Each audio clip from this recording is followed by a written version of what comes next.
Hello students, welcome to Raman sir classes.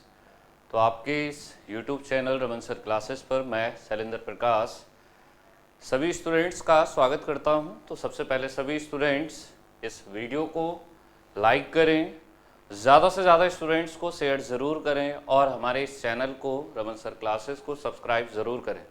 ठीक है, तो आज का ये जो सेशन है स्टूडेंट, आप लोगों का विक्रांत बैच का जो क्लासेस आपकी चल रही थी उसी सीरीज में स्टूडेंट बेसिक इलेक्ट्रॉनिक्स को इलेक्ट्रॉनिक्स पार्ट से हम लोग देखे थे।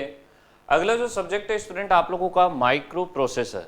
इस सब्जेक्ट से कुछ बहुत ज़्यादा चीज़ें तो आपको नहीं पूछता है स्टूडेंट आपका, पर जनरल कुछ छोटे छोटे क्वेश्चंस आपके प्रीवियस ईयर के, चाहे वो यूपीपीसीएल का TG2 का एग्जाम रहा हो या फिर यूपीआरवीएनएल का रहा हो या फिर टेक्नीशियन का, DRDO का, रेलवे का, अलग अलग एग्जामिनेशन रहा हो, तो वहाँ पर छोटी छोटी चीज़ें इस सेक्शन से आप लोगों की पूछी गई हैं। ठीक है, तो सबसे पहले मैं अपने इस सब्जेक्ट की शुरुआत में माइक्रो प्रोसेसर में हर स्टूडेंट के दिमाग में जो सबसे पहले बात आती है उसी बात से शुरुआत करने जा रहा हूँ। ठीक है, तो वो है स्टूडेंट आप लोगों का सबसे पहला इसका सिलेबस के आप लोगों को यहाँ पर पढ़ना क्या क्या है। इस सब्जेक्ट की अगर मैं बात भी करता हूँ स्टूडेंट, तो इस सब्जेक्ट में आप लोगों को चीज़ें क्या क्या लेकर चलनी है। ठीक है, तो सबसे पहले इसका देखते हैं सिलेबस की क्या क्या चीज़ें हमें पढ़नी है जो हमारे पहले भी एग्जामिनेशन में आई हुई हैं और इस बार के लिए भी हमारी यूपीपीसीएल TG2 के एग्जामिनेशन के लिए इम्पॉर्टेंट भी है और आगे पूछी जा सकती हैं। ठीक है, तो सबसे पहला जो आपका चैप्टर आता है स्टूडेंट आप लोगों का, वो आता है आपका basic introduction of micro processor. ठीक है, क्या कहा आपसे? Basic introduction of micro processor. कहने का मतलब है माइक्रो प्रोसेसर का परिचय। ठीक है, सबसे पहले जो हम लोग देखेंगे स्टूडेंट माइक्रो प्रोसेसर का परिचय। ठीक है, तो सबसे पहले क्या कहा? Basic introduction of micro processor. कि पहला जो चैप्टर होगा स्टूडेंट आप लोगों का वो है आपका माइक्रो प्रोसेसर का परिचय। तो इस चैप्टर में हम लोग क्या डिस्कस करेंगे? इस चैप्टर में हम लोग देखेंगे स्टूडेंट क्या एक माइक्रो प्रोसेसर होता है, ठीक है, किस किस चीज़ से ये मिलकर बना होता है, दूसरी बात, और तीसरी बात देखेंगे स्टूडेंट हम लोग कि हमारे examination of point of view से या हमारे पेपर के सिलेबस के अनुसार हमें यहाँ से क्या क्या पूछता है। ठीक है, इतना। फिर यहीं से अगली जो बात आती है स्टूडेंट आप लोगों की, जो सेकंड चैप्टर बनता है जहाँ से आपने क्वेश्चन भी देखा होगा कि आपको अक्सर पूछ देता है कि सबसे पहला माइक्रो प्रोसेसर कौन था, किस कंपनी ने बनाया था, कितने बिट का था, किस टेक्नोलॉजी पर था, या फिर सबसे ज्यादा प्रयोग किया जाने वाला 8 बिट का माइक्रो प्रोसेसर कौन सा था। तो इस प्रकार की चीजों को हम लोग डिस्कस करेंगे माइक्रो प्रोसेसर के इतिहास में। ठीक है, तो अगला जो चैप्टर आएगा स्टूडेंट आप लोगों का वो होगा माइक्रो प्रोसेसर का इतिहास। ठीक है, अगला चैप्टर देखेगा माइक्रो प्रोसेसर का इतिहास। ठीक है, तो आप लिख भी सकते हैं जो इंग्लिश वाले स्टूडेंट हैं, हिस्ट्री ऑफ माइक्रो प्रोसेसर। क्या कहा स्टूडेंट आपसे? हिस्ट्री ऑफ माइक्रो प्रोसेसर का इतिहास। ठीक है, फिर कई बार आपसे आपने एग्जामिनेशन में क्वेश्चन देखा होगा कि 4 बिट 4 बिट्स के समूह को कहते हैं, the group of 4 bits is known as, 8 bit के समूह को कहते हैं, the group of 8 bits is known as. 1 byte किसके बराबर होता है, या 1 byte is equivalent to the. तो इस प्रकार की चीजें जो हम लोग पढ़ेंगे वो आएगा आपका तीसरा चैप्टर। चैप्टर आपको ज्यादा दिख रहे होंगे पर हमें छोटी छोटी थोड़ी थोड़ी चीजें इनमें पढ़नी है। ठीक है, माइक्रो प्रोसेसर में, ठीक है, माइक्रो प्रोसेसर में, ठीक है, गणना, ठीक है, व मात्रक, माइक्रो प्रोसेसर में गणना व मात्रक। ठीक है, तो measurement and units of micro processor या measurement and units in micro processor. ठीक है, कि माइक्रो प्रोसेसर में गणना व मात्रक। ठीक है, इतना। अगली बात आती है स्टूडेंट आपकी जहां से हमें सबसे ज्यादा क्वेश्चंस जिस माइक्रो प्रोसेसर से पूछता है, ठीक है, वो है स्टूडेंट आप लोगों का माइक्रो प्रोसेसर 8085। ठीक है, यहां से आपका अगला जो चैप्टर आता है वो है स्टूडेंट आप लोगों का माइक्रो प्रोसेसर 8085, 8085, जिसे हम नॉर्मल शब्दों में कई बार कहते भी हैं। ठीक है, कि माइक्रो प्रोसेसर 8085। और इसमें भी ऐसे नहीं स्टूडेंट आपको कि बहुत ज्यादा चीजें आप लोगों को पढ़नी है। ठीक है, इसमें आपको सबसे पहले इसका पिन डायग्राम पढ़ना है। ठीक है, सबसे पहले इसमें पिन डायग्राम। और पिन डायग्राम में भी क्या क्या चीजें पूछता आपका कि कितनी पिन होती हैं इस माइक्रो प्रोसेसर में, ठीक है, कौन सी पिन पर ग्राउंड लगाया जाता है, कौन सी पिन पर सप्लाई लगाया जाता है, फ्रीक्वेंसी डिवाइडर पिन कौन सी होती है, तो इस प्रकार के क्वेश्चन, ठीक है। फिर अगली बात आती है स्टूडेंट आप लोगों की इसके आर्किटेक्चर पर बेस्ड क्वेश्चन, ठीक है। तो अगला जो आता है स्टूडेंट आपका इसका आर्किटेक्चर हम लोग देखेंगे। आर्किटेक्चर में क्या आता है, जनरल पर्पस रजिस्टर कितने होते हैं, स्पेशल पर्पस रजिस्टर कितने होते हैं, कितने बिट के होते हैं, कौन कौन से होते हैं और उनके यूज क्या होता है। तो इस प्रकार की चीजें आपकी आर्किटेक्चर में आती हैं, ठीक है। फिर अगला जो भाग इसी में हम लोग देखेंगे इसके इंटरप्ट, ठीक है। इसके बाद हम लोग देखेंगे इंटरप्ट, ठीक है। नेक्स्ट जो बात आएगी स्टूडेंट आप लोगों की वो आएगी आपकी इंटरप्ट की, कि 8085 माइक्रो प्रोसेसर के इंटरप्ट। इंटरप्ट कहने का मतलब होता है स्टूडेंट आप लोगों का बाहरी रूप से जो भी सिग्नल आता है उसे हम लोग क्या कहते हैं, इंटरप्ट कहते हैं, ठीक है। वो क्या होता है हमारा इंटरप्ट सिग्नल होता है। इंटरप्ट का मतलब आप अक्सर कहते भी हैं कि सर ये मुझे इंटरप्ट कर रहा है। इंटरप्ट का मतलब होता है व्यवधान करना या फिर डिस्टर्ब करना, ठीक है। तो अब सबसे पहले मेरे साथ आप लोग ध्यान से देखें, मैंने पहले भी बेसिक इलेक्ट्रॉनिक्स के टाइम पर भी आपको समझाया था, ठीक है। पढ़ना जरूरी नहीं है, सही डायरेक्शन में पढ़ना वो ज्यादा जरूरी है, ठीक है। आप दिन रात पढ़ रहे हैं और उन चीजों को पढ़ रहे हैं जिनका हमारे एग्जामिनेशन से कोई ताल्लुकात नहीं है, तो फिर पढ़ने का कोई फायदा नहीं है, ठीक है। तो पढ़ने के साथ साथ आप लोगों को ये ज्यादा जरूरी है कि हमें सही डायरेक्शन में पढ़ना है, ठीक है। तो अब सबसे पहले बात मेरी याद रखिएगा कि आपको माइक्रो प्रोसेसर में, ठीक है, बहुत ज्यादा चीजें नहीं पढ़नी, मैं जितना आपको बता रहा हूं वही चीजें आपको देखनी है।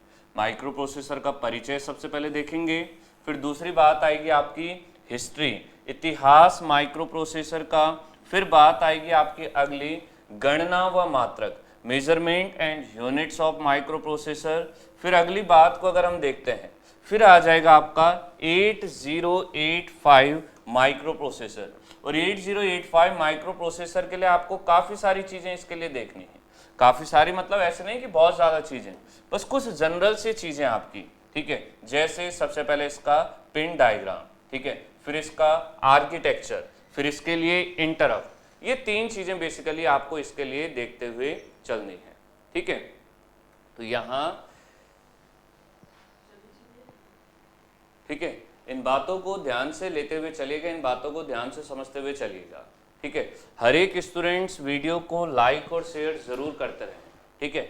डाउट्स को एक साथ एक ही बार देखेंगे, बार बार कमेंट्स में टाइम खराब इसलिए नहीं कर रहा हूं क्योंकि एग्जामिनेशन के लिए बहुत कम टाइम बचा हुआ है, ठीक है। आप लोग भी कोशिश करें कि डाउट या आप कमेंट्स की तरफ बिल्कुल कम जाएं, ठीक है। कमेंट्स में अपना टाइम बिल्कुल नहीं देना, आप मेरे साथ साथ चीज़ों को लिखते रहें और बहुत अच्छे से समझते रहें क्योंकि वही हमारे लिए ज़्यादा इंपॉर्टेंट भी है, ठीक है। चलिए तो अब स्टार्ट करता हूँ स्टूडेंट में आपके पहले चैप्टर को, ठीक है। तो सबसे पहला चैप्टर लिखिएगा स्टूडेंट आप लोग, माइक्रो प्रोसेसर का परिचय, ठीक है। पहला चैप्टर लिखिएगा इंट्रोडक्शन ऑफ माइक्रो प्रोसेसर, ठीक है। ध्यान से लिखें, पहला चैप्टर माइक्रो प्रोसेसर, ठीक है। फर्स्ट चैप्टर आपका माइक्रो प्रोसेसर का परिचय, ठीक है, इंट्रोडक्शन ऑफ माइक्रो प्रोसेसर, ठीक है।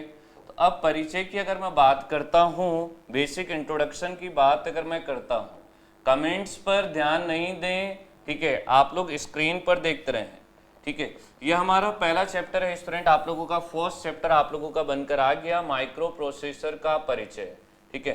तो अब देखते हैं स्टूडेंट, यहां से अगर मैं लेकर भी चलता हूं इंट्रोडक्शन ऑफ माइक्रो प्रोसेसर को, माइक्रो प्रोसेसर के परिचय को, तो सबसे पहली बात दिमाग परिचय में जब हम लोग चलते हैं, इंट्रोडक्शन में हम लोग जब चलते हैं तो पहला और सबसे पहला जो पॉइंट आता है दिमाग में वो यही आता है कि एक माइक्रो प्रोसेसर होता क्या है, ठीक है। तो सबसे पहली बात दिमाग में आती है कि सर माइक्रो प्रोसेसर क्या होता है, ठीक है। तो सबसे पहले हम इसी की परिभाषा लिखते हैं, माइक्रो प्रोसेसर, ठीक है, कि एक माइक्रो प्रोसेसर क्या होता है, देखिएगा ध्यान से, ठीक है। अगर मैं माइक्रो प्रोसेसर की बात करता हूं कि माइक्रो प्रोसेसर क्या होता है, तो मुझे कुछ बेसिक सी बातें, कुछ बेसिक सी चीजें याद रखनी है।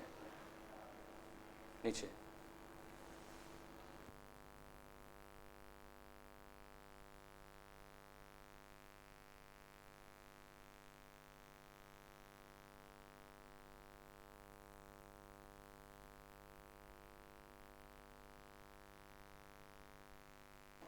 ठीक है। चलिए, तो ये क्या कहा आपका, सबसे पहले मैं बात करता हूँ कि माइक्रो प्रोसेसर होता क्या है। तो छोटी छोटी सी बातों से आपको, छोटी छोटी चीज़ों से आप लोगों को हर एक बात को कोरिलेट करते हुए याद रखना है। माइक्रो प्रोसेसर, तो दिमाग में एक ही बात रखनी है कि पढ़ा कौन रहा था, सर पढ़ा रहे थे। सर ने स्टार्ट कहाँ से किया था पढ़ाना, सेमीकंडक्टर से किया था। तो इसका मतलब इलेक्ट्रॉनिक डिवाइस है तो हमेशा किससे बनी हुई होगी, आपकी सेमीकंडक्टर मटेरियल से। तो माइक्रो प्रोसेसर के लिए एक बात याद रखिएगा कि माइक्रो प्रोसेसर क्या होता है, एक अर्धचालक युक्ति होता है। ठीक है, यहां से क्या कहा, माइक्रो प्रोसेसर एक, ठीक है, यहां से इधर मैं लेकर भी चलता हूं, माइक्रो प्रोसेसर एक अर्धचालक युक्ति होता है। ठीक है, माइक्रो प्रोसेसर एक अर्धचालक युक्ति होता है। ठीक है, कि माइक्रो प्रोसेसर क्या होता है, एक अर्धचालक युक्ति होता है। ठीक है, तो माइक्रो प्रोसेसर एक अर्धचालक युक्ति होता है।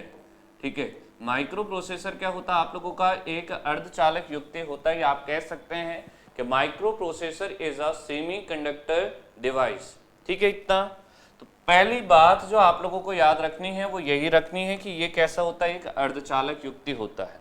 मेरे साथ बोलते भी रहें और लिखते भी रहें कि माइक्रो प्रोसेसर एक सेमीकंडक्टर डिवाइस होता है, एक अर्धचालक युक्ति होता है। ठीक है, फिर बात आती है स्टूडेंट आपकी, ठीक है, कि एक माइक्रो प्रोसेसर बना किससे होता है, तो देखिएगा एक माइक्रो प्रोसेसर, ठीक है, क्या कहा हमने, एक माइक्रो प्रोसेसर, ठीक है, यहां से हमने लिखा भी कि एक माइक्रो प्रोसेसर विभिन्न प्रकार के,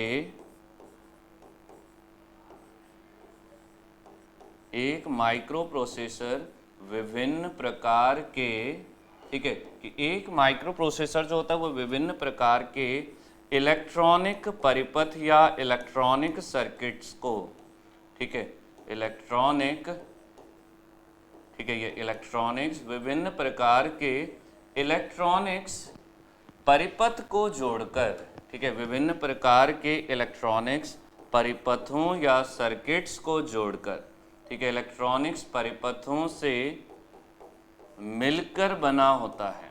ठीक है, मिलकर बना होता है। ठीक है, कि कोई भी माइक्रो प्रोसेसर जो होता है वो विभिन्न प्रकार के इलेक्ट्रॉनिक सर्किट से बना होता है, या विभिन्न प्रकार के इलेक्ट्रॉनिक सर्किट से मिलकर बना हुआ होता है।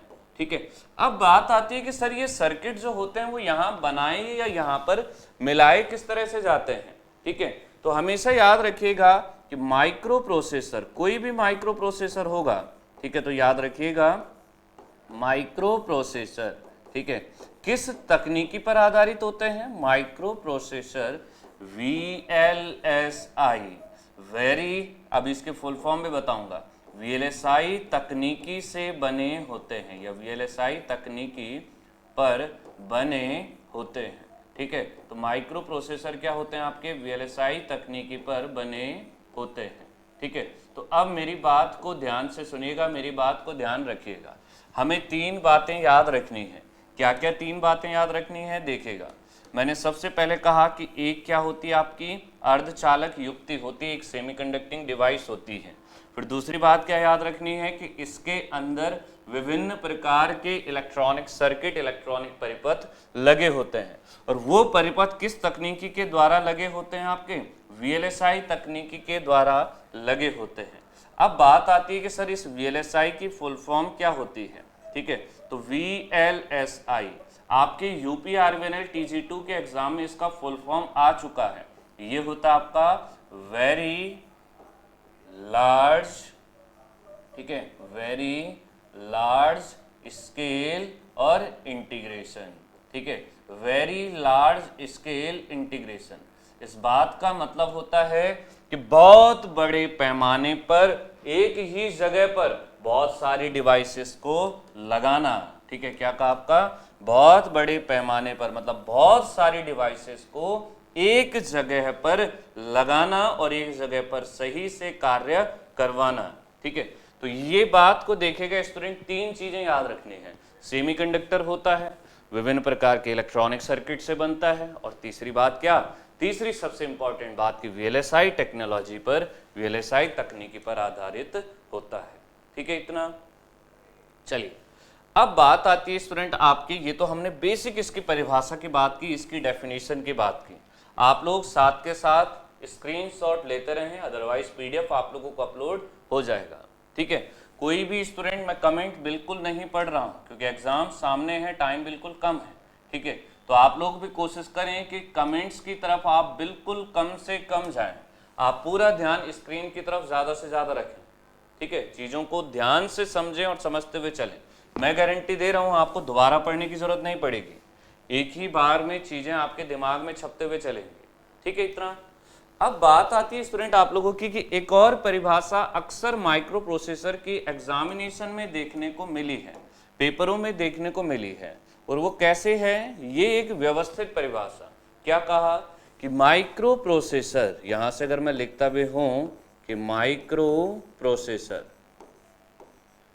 देखिएगा माइक्रो प्रोसेसर कंप्यूटर या सीपीयू का, माइक्रो प्रोसेसर कंप्यूटर या, ठीक है, क्या कहा मैंने, कंप्यूटर जिसे हम क्या कहते हैं, संगणक कहते हैं, कंप्यूटर या सीपीयू का। ठीक है, कंप्यूटर या सीपीयू। ठीक है, तो क्या कहा, कंप्यूटर या सीपीयू का। ठीक है, अब कुछ बातें ऐसी होंगी जो आप लोगों को कंप्यूटर में भी सर ने पढ़ाई होंगी इसके बारे में। ठीक है, तो थोड़ा सा चीजें वहां से भी आप लोग देखते चले। तो कंप्यूटर या सीपीयू, अब सीपीयू की फुल फॉर्म भी पूछता है आपको। ठीक है, ये सीपीयू भी याद रखना है। सीपीयू क्या होता है आपका, सेंट्रल प्रोसेसिंग यूनिट होता है। ठीक है, सीपीयू क्या होता है आपका, सेंट्रल प्रोसेसिंग यूनिट होता है। तो इस डेफिनेशन, इस बात को भी, इस फुल फॉर्म को भी याद रखें। चलिए, तो क्या कहा यहां से अगर मैं लेकर भी चलता हूं कि माइक्रो प्रोसेसर कंप्यूटर या सीपीयू का क्या होता है, एक ऐसा छोटा बाग होता है जो किसी भी इंस्ट्रक्शन को फैच करके उसे एग्जीक्यूट करवाने का काम करता है।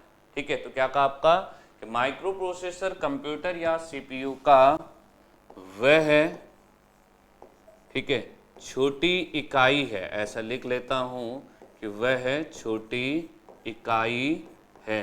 ठीक है, कि माइक्रो प्रोसेसर क्या है स्टूडेंट आप लोगों का, कि माइक्रो प्रोसेसर के लिए साफ साफ कहा कि ये कंप्यूटर या सीपीयू की एक ऐसी छोटी सी इकाई है जो इंस्ट्रक्शन को, ठीक है, जो कि क्या करता है आपका, जो कि इंस्ट्रक्शन को, ठीक है, जो कि इंस्ट्रक्शन जो आपका यूजर देता है, जो कि इंस्ट्रक्शन को, ठीक है, जो इंस्ट्रक्शन को क्या करता है आपका, फैच करके, जो कि इंस्ट्रक्शन को फैच मतलब क्या होता है आपका, ढूंढने से होता है, कि इंस्ट्रक्शन को ढूंढ कर, ठीक है, तो फैच को या इंस्ट्रक्शन को फैच करके, ठीक है, उसे एग्जीक्यूट कराने का काम करता है।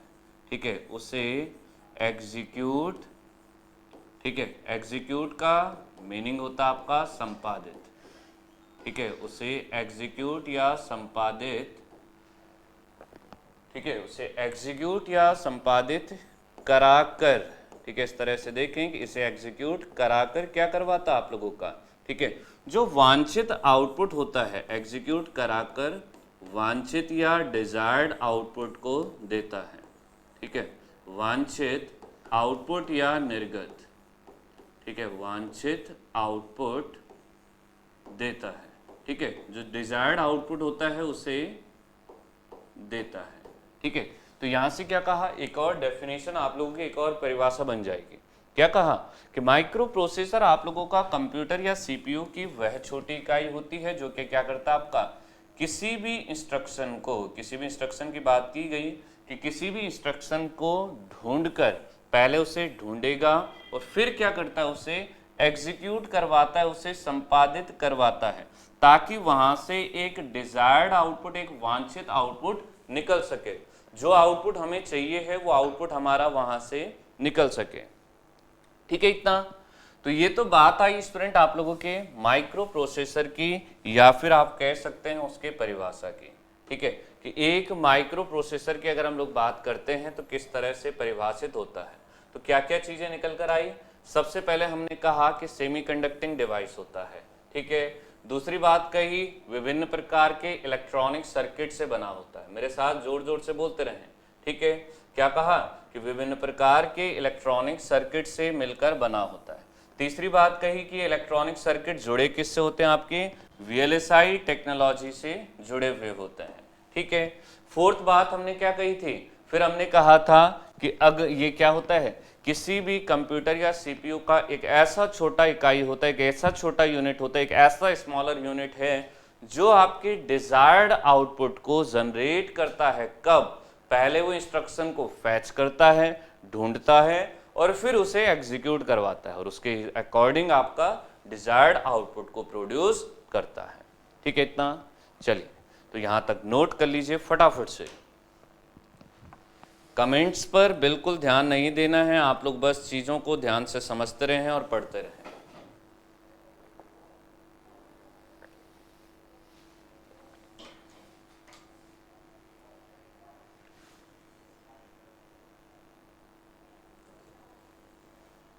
ये इतना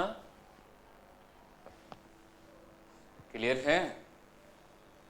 चलिए ठीक है, तो ये तो बात ही परिभाषा की, आप स्क्रीनशॉट लेते रहें क्योंकि लिखने का टाइम हो सकता है मैं थोड़ा सा कम दे रहा हूं, तो इसलिए आप लोग स्क्रीनशॉट लेते रहें। अगली बात आती है स्टूडेंट आप लोगों का माइक्रो प्रोसेसर का ब्लॉक डायग्राम, क्योंकि यहाँ से आपको क्वेश्चन पूछता है कि माइक्रो प्रोसेसर में क्या क्या लगा होता है। ठीक है, ये क्या क्या होता है माइक्रो प्रोसेसर के अंदर, तो माइक्रो प्रोसेसर का, ध्यान से देखिएगा, माइक्रो प्रोसेसर का ब्लॉक डायग्राम। ठीक है, देखिएगा माइक्रो प्रोसेसर का ब्लॉक डायग्राम।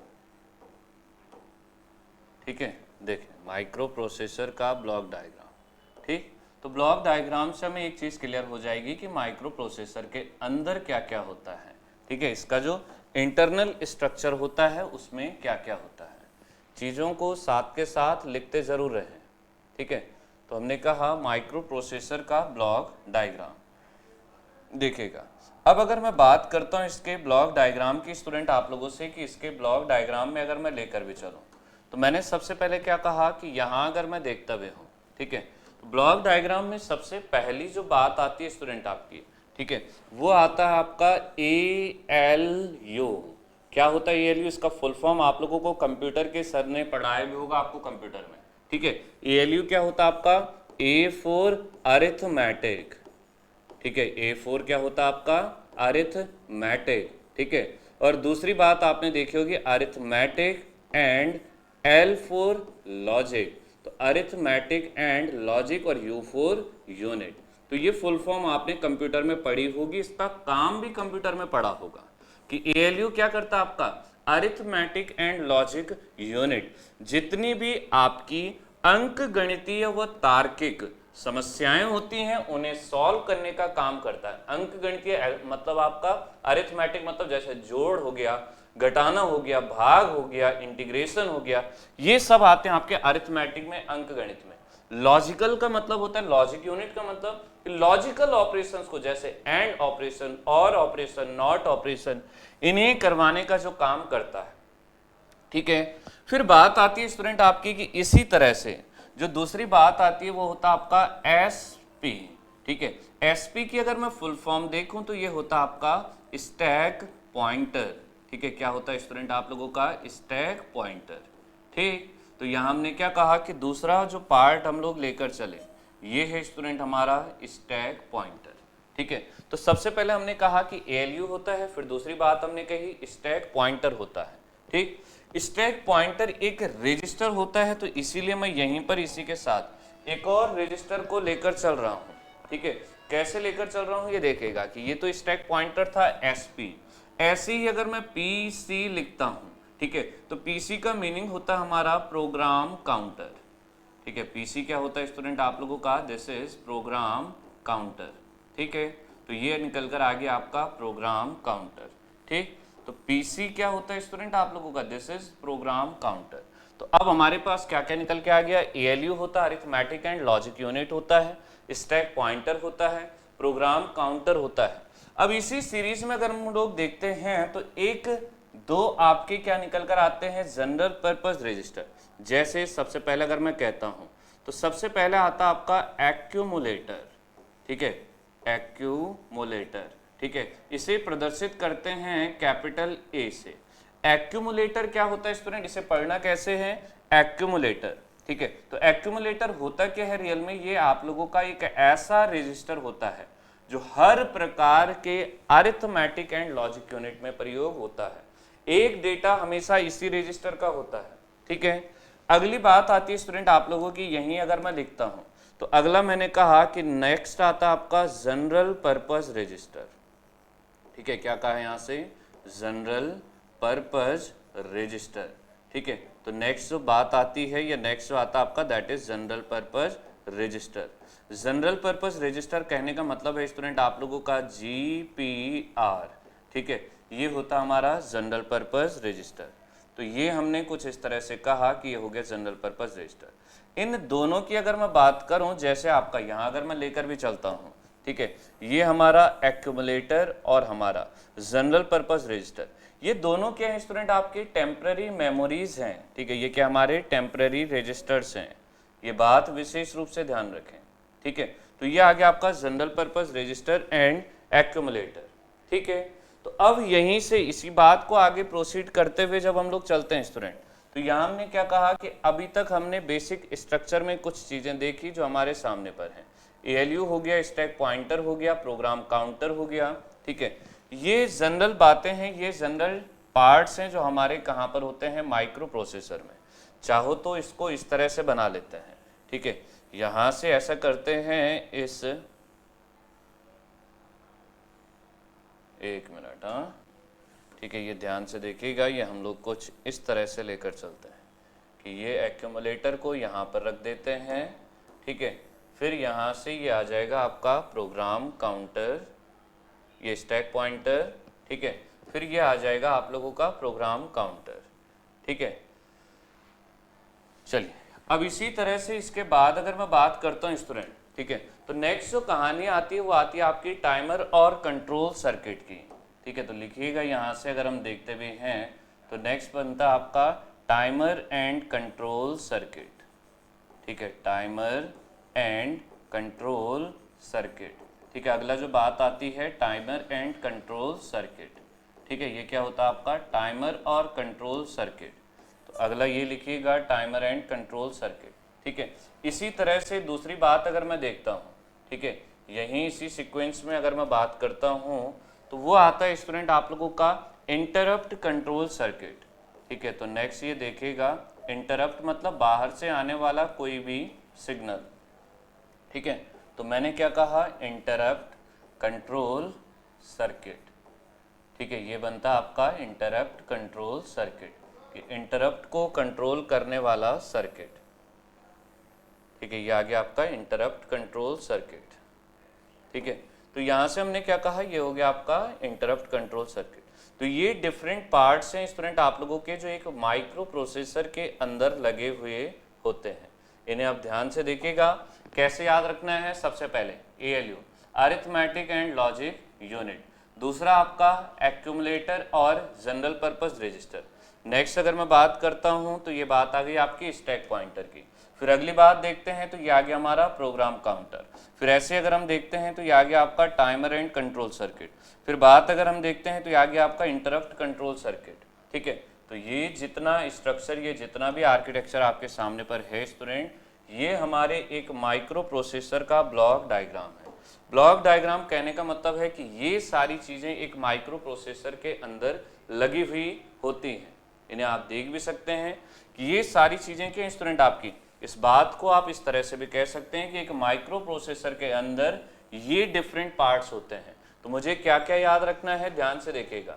सबसे पहले याद रखना है ALU, ठीक है। फिर याद रखना है आप लोगों का स्टैक पॉइंटर, फिर याद रखना है आप लोगों को प्रोग्राम काउंटर, फिर याद रखना है टाइमर एंड कंट्रोल सर्किट, और फिर अगली बात जो याद रखनी है वो है मेरा इंटरप्ट कंट्रोल सर्किट। ये सारी चीजें एक माइक्रो प्रोसेसर के अंदर लगी हुई होती है। इतना ठीक है। चलिए अब बात आती है कि कहीं ना कहीं दिमाग में ये बात भी आ रही होगी कि सर जैसे आपने ALU लिखा है, चलो ये तो सर ने कंप्यूटर में पढ़ाया था कि ALU क्या करता है, पर सर जैसे एक्यूमुलेटर है, जनरल पर्पस रजिस्टर है, स्टैक पॉइंटर है, प्रोग्राम काउंटर है, हो सकता है सर ने ये बातें पढ़ाई हो और हो सकता है नहीं पढ़ाया हो, क्योंकि उन्होंने भी ये सोचा होगा कि माइक्रो प्रोसेसर में आना है। बाकी एएलयू उन्होंने जरूर पढ़ाया होगा जब आपको बेसिक कंप्यूटर का हार्ड डिस्क या कंप्यूटर का आर्किटेक्चर आप लोगों को बताया होगा कि एक कंप्यूटर कैसे होता है। ठीक है, तो अब मैं आप लोगों के सामने पर यहां से जो आपको विभिन्न प्रकार के डिफरेंट टाइप्स के जो क्वेश्चंस को पूछता है, उन सारे क्वेश्चंस को अब लिखना स्टार्ट कर रहा हूं। ठीक है, और कैसे कर रहा हूं अब ध्यान से देखिएगा कि डिफरेंट टाइप के कैसे कैसे क्वेश्चंस को हमारे एग्जामिनेशन में पूछ देता है। ध्यान से देखिएगा, सबसे पहले बात आती है कि एक माइक्रो प्रोसेसर के अंदर क्या क्या लगा होता है। ठीक है, तो हमने सबसे पहले बात क्या कही स्टूडेंट आप लोगों की कि यहां से अगर मैं लेकर भी चलूं तो पहली बात आती है कि एक माइक्रो प्रोसेसर के अंदर क्या क्या होता है। ठीक है, एक मिनट, इसको ऐसा करते हैं। ठीक है, ये डायग्राम को थोड़ा सा अच्छा विजुअलाइज आप लोगों को होगा, यहीं पर रखते हैं, बना तो लिया ही होगा। ठीक है, चलिए अब यहां से देखिएगा स्टूडेंट कि एक माइक्रो प्रोसेसर के अंदर क्या क्या होता है। सबसे पहले ये बात निकल कर आती है, देखिएगा। तो हमने क्या कहा कि एक माइक्रो प्रोसेसर के अंदर, ठीक है, सबसे पहला एक इंपॉर्टेंट क्वेश्चन से ही हमने शुरुआत किया। एक माइक्रो प्रोसेसर के अंदर, ठीक है, एक माइक्रो प्रोसेसर, ठीक है, ध्यान से देखिएगा, जस्ट अ मिनट। हाँ, ठीक है, कमेंट्स पर ध्यान नहीं देना है और सभी स्टूडेंट्स वीडियो को लाइक और शेयर जरूर करें। ठीक है, तो सबसे पहले बात क्या कही स्टूडेंट आप लोगों को कि एक माइक्रो प्रोसेसर के अंदर आपको क्वेश्चन पूछता है। ठीक है, अंदर क्या क्या होता है आपका, सबसे पहली बात जो निकल कर आई वो हमने कही कि सबसे पहला होता आपका एएलयू। ठीक है, अरिथमेटिक एंड लॉजिक यूनिट होता है। दूसरी बात क्या निकल कर आई कि आपने कहा कि सर एक्यूमुलेटर होता है। ठीक है, क्या होता है आपका, एक्यूमुलेटर होता है। ठीक है, फिर बात क्या निकल कर आई, तीसरी बात को अगर मैं देखता हूं तो तीसरी बात निकल कर आई जनरल पर्पस रजिस्टर्स होते हैं। ठीक है, फोर्थ बात को जब हमने देखा तो फिर निकल कर आया स्टैक पॉइंटर। फिफ्थ हमने देखा प्रोग्राम काउंटर। ठीक है, फिर सिक्स हमने देखा तो ये आ गया आपका टाइमर एंड कंट्रोल सर्किट। ठीक है, तो T and C circuit short में मैंने लिख दिया। सातवां अगर मैं देखता हूं तो ये आ जाता आपका इंटरप्ट कंट्रोल, तो आईसी सर्किट मैंने कह दिया, इंटरप्ट कंट्रोल सर्किट, शॉर्ट में नाम मैंने लिखे हुए हैं। ठीक है, तो हमने क्या क्या कहा स्टूडेंट आपका, यहाँ पर आप देख सकते हैं कि क्या क्या होता है आपका, एएलयू होता है और एक्यूमुलेटर होता है। फिर दूसरी बात हमने क्या कही कि जनरल पर्पस रजिस्टर और स्टैक पॉइंटर होता है। फिर हमने क्या कहा कि प्रोग्राम काउंटर और टाइमर एंड कंट्रोल सर्किट होता है। ठीक है, इतना। फिर हमने क्या कहा आप लोगों का, टाइमर कंट्रोल सर्किट था, और ये फिर हमने कहा कि इंटरप्ट कंट्रोल सर्किट भी होता है। तो ये डिफरेंट चीजें आपकी क्या है, एक माइक्रो प्रोसेसर के अंदर लगी हुई होती हैं, या आप कह सकते हैं कि ये सारे पार्ट्स आपके माइक्रो प्रोसेसर के होते हैं जिनसे मिलकर माइक्रो प्रोसेसर बना हुआ होता है। तो इन सारी चीजों से क्या है स्टूडेंट, आपका एक माइक्रो प्रोसेसर बना हुआ होता है। ठीक है, इतना। चलिए, तो फटाफट से इसका स्क्रीनशॉट ले लें, फिर आगे बढ़ते हैं। ठीक है, सभी लोग इसका स्क्रीनशॉट लेते रहें या साथ के साथ लिखते रहें। तो अब मैंने क्या कहा स्टूडेंट आप लोगों से कि माइक्रो प्रोसेसर किससे, एएलयू से, general purpose register, accumulator, stack pointer, program counter, timer and control and interrupt control circuit. 7 नाम मुझे बस याद रखने हैं और यही चीजें हमारे एग्जामिनेशन में देता भी है।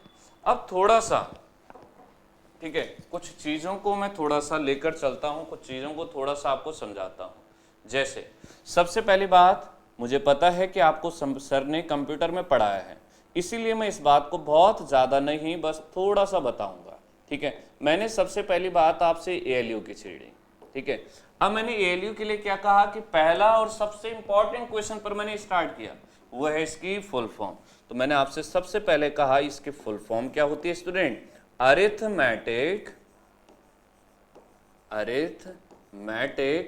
And logic unit. तो मैंने आपसे कहा कि इसकी फुल फॉर्म आपको याद रखना है, arithmetic and logic unit.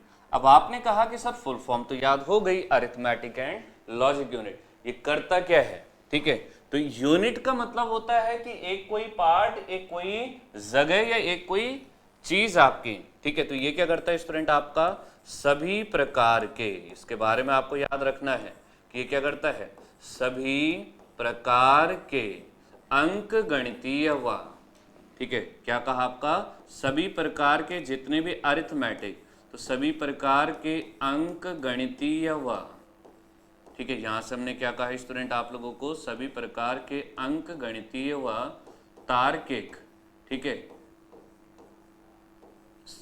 Arithmetic and logic, तो सभी प्रकार के अंक गणितीय व तार्किक ऑपरेशंस को करवाना, ठीक है, तार्किक ऑपरेशंस कहिए या गणना भी आप कह सकते हैं, ऑपरेशंस कराना, ठीक है। इसका काम क्या होता है स्टूडेंट आपका, कि जितने भी अरिथमेटिक एंड लॉजिकल ऑपरेशंस होते हैं उन ऑपरेशंस को करवाना, या फिर आप कह सकते हैं कि उन सारे ऑपरेशंस को परफॉर्म करवाना, ठीक है। ये काम, ये जिम्मेदारी किस पर होती है हमारी, एएलयू पर होती है, अरिथमेटिक एंड लॉजिक यूनिट पर होती है, ठीक है।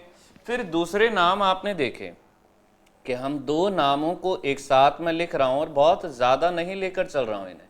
मैंने कहा एक्यूमुलेटर, ठीक है, एक्यूमुलेटर एंड, ठीक है, दूसरा कौन था आपका, जनरल पर्पस रजिस्टर, ठीक है, जनरल पर्पस रजिस्टर। अच्छा, यहाँ एक बात याद रखिएगा, RES मत लिखना, RES प्रतिरोध वाला रजिस्टर होता है, ठीक है, रजिस्टर। यहाँ पर आपको कौन सा लिखना है, REG लिखना है, तो जनरल पर्पस रजिस्टर, ठीक है, ये विशेष रूप से ध्यान दें। तो अब हमने क्या कहा स्टूडेंट आपका, accumulator and general purpose register, कि एक्यूमुलेटर और जनरल पर्पस रजिस्टर। तो अगर मैं इनकी बात भी करता हूँ, ठीक है, तो ये दोनों क्या है स्टूडेंट आपके, रजिस्टर। सबसे पहले बात दिमाग में आती है, आपने डिजिटल इलेक्ट्रॉनिक्स में सर ने आपको पढ़ाया भी होगा, ठीक है। रजिस्टर क्या होता है स्टूडेंट आप लोगों का, एक आपकी, ठीक है, स्टोरेज के लिए यूज होने वाला, स्टोरेज के लिए, ठीक है, डेटा को संचित करने के लिए प्रयोग होने वाली डिवाइस है, ठीक है। तो ये क्या होता है स्टूडेंट आप लोगों का, एक आपकी स्टोरेज आप कह सकते हैं कि ये क्या होता है, स्टोरेज कहिए या फिर एक मेमोरी कहिए, ठीक है। तो ये क्या है स्टूडेंट आप लोगों का, स्टोरेज भी कह सकते हैं, मेमोरी भी कह सकते हैं, दोनों के दोनों। और कैसे होते हैं स्टूडेंट आप लोगों के, दोनों डेटा को, ठीक है, दोनों एक्यूमुलेटर भी और जनरल पर्पस रजिस्टर भी, दोनों डेटा को, ठीक है, दोनों क्या करते हैं, जो डेटा या सूचना होती है, तो डेटा को, ठीक है, सेव या संचित करना, ठीक है, सेव करने का काम, ठीक है, सेव करने का काम करते हैं। दोनों के दोनों क्या करते हैं स्टूडेंट आपके, करने का काम करते हैं, कि दोनों के दोनों क्या करते हैं, डेटा को सेव करने का काम करते हैं। अब बात आती है कि सर कब करते हैं ये ऐसा काम, ठीक है। तो अगली बात हमने कही कि ये कब करते हैं, काम करते हैं प्रोग्राम, ठीक है, जो हमारा प्रोग्राम होता है, प्रोग्राम एग्जीक्यूशन के दौरान, ठीक है, प्रोग्राम एग्जीक्यूशन के दौरान। तो इसका मतलब हमें याद क्या रखना था, हमें याद रखना था कि ये जो दोनों रजिस्टर, चाहे वो एक्यूमुलेटर है चाहे वो जनरल पर्पस रजिस्टर है, दोनों के दोनों प्रोग्राम एग्जीक्यूशन के टाइम पर क्या करते हैं, हमारे डेटा को स्टोरेज करने का काम करते हैं या डेटा को स्टोर करने का काम करते हैं। कब करते हैं, जब प्रोग्राम एग्जीक्यूट हो रहा होता है, प्रोग्राम के एग्जीक्यूशन के समय पर डेटा को स्टोर करने का काम ये करते हैं। सही है, ठीक है। तो इसे साथ के साथ लिखते रहें। तो दो पार्ट हो गए स्टूडेंट हमारे, दो चीजें हमने लिख दी, ठीक है।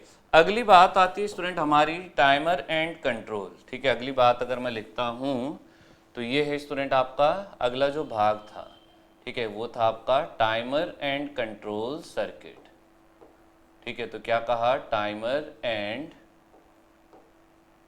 कंट्रोल सर्किट, ठीक है, टाइमर एंड कंट्रोल सर्किट, ठीक है। तो टाइमर एंड कंट्रोल सर्किट, तो टाइमर से आप लोगों को पता चल रहा है कि टाइमर क्या होता है, मतलब किसी चीज का जो टाइम बताएगा, और कंट्रोल का मतलब क्या होगा, जो उस चीज को क्या करेगा, कंट्रोल करने का काम करेगा। अगर मैं नॉर्मल सिंपल से शब्दों में समझूं तो यही बात दिमाग पर आती है, ठीक है इतना।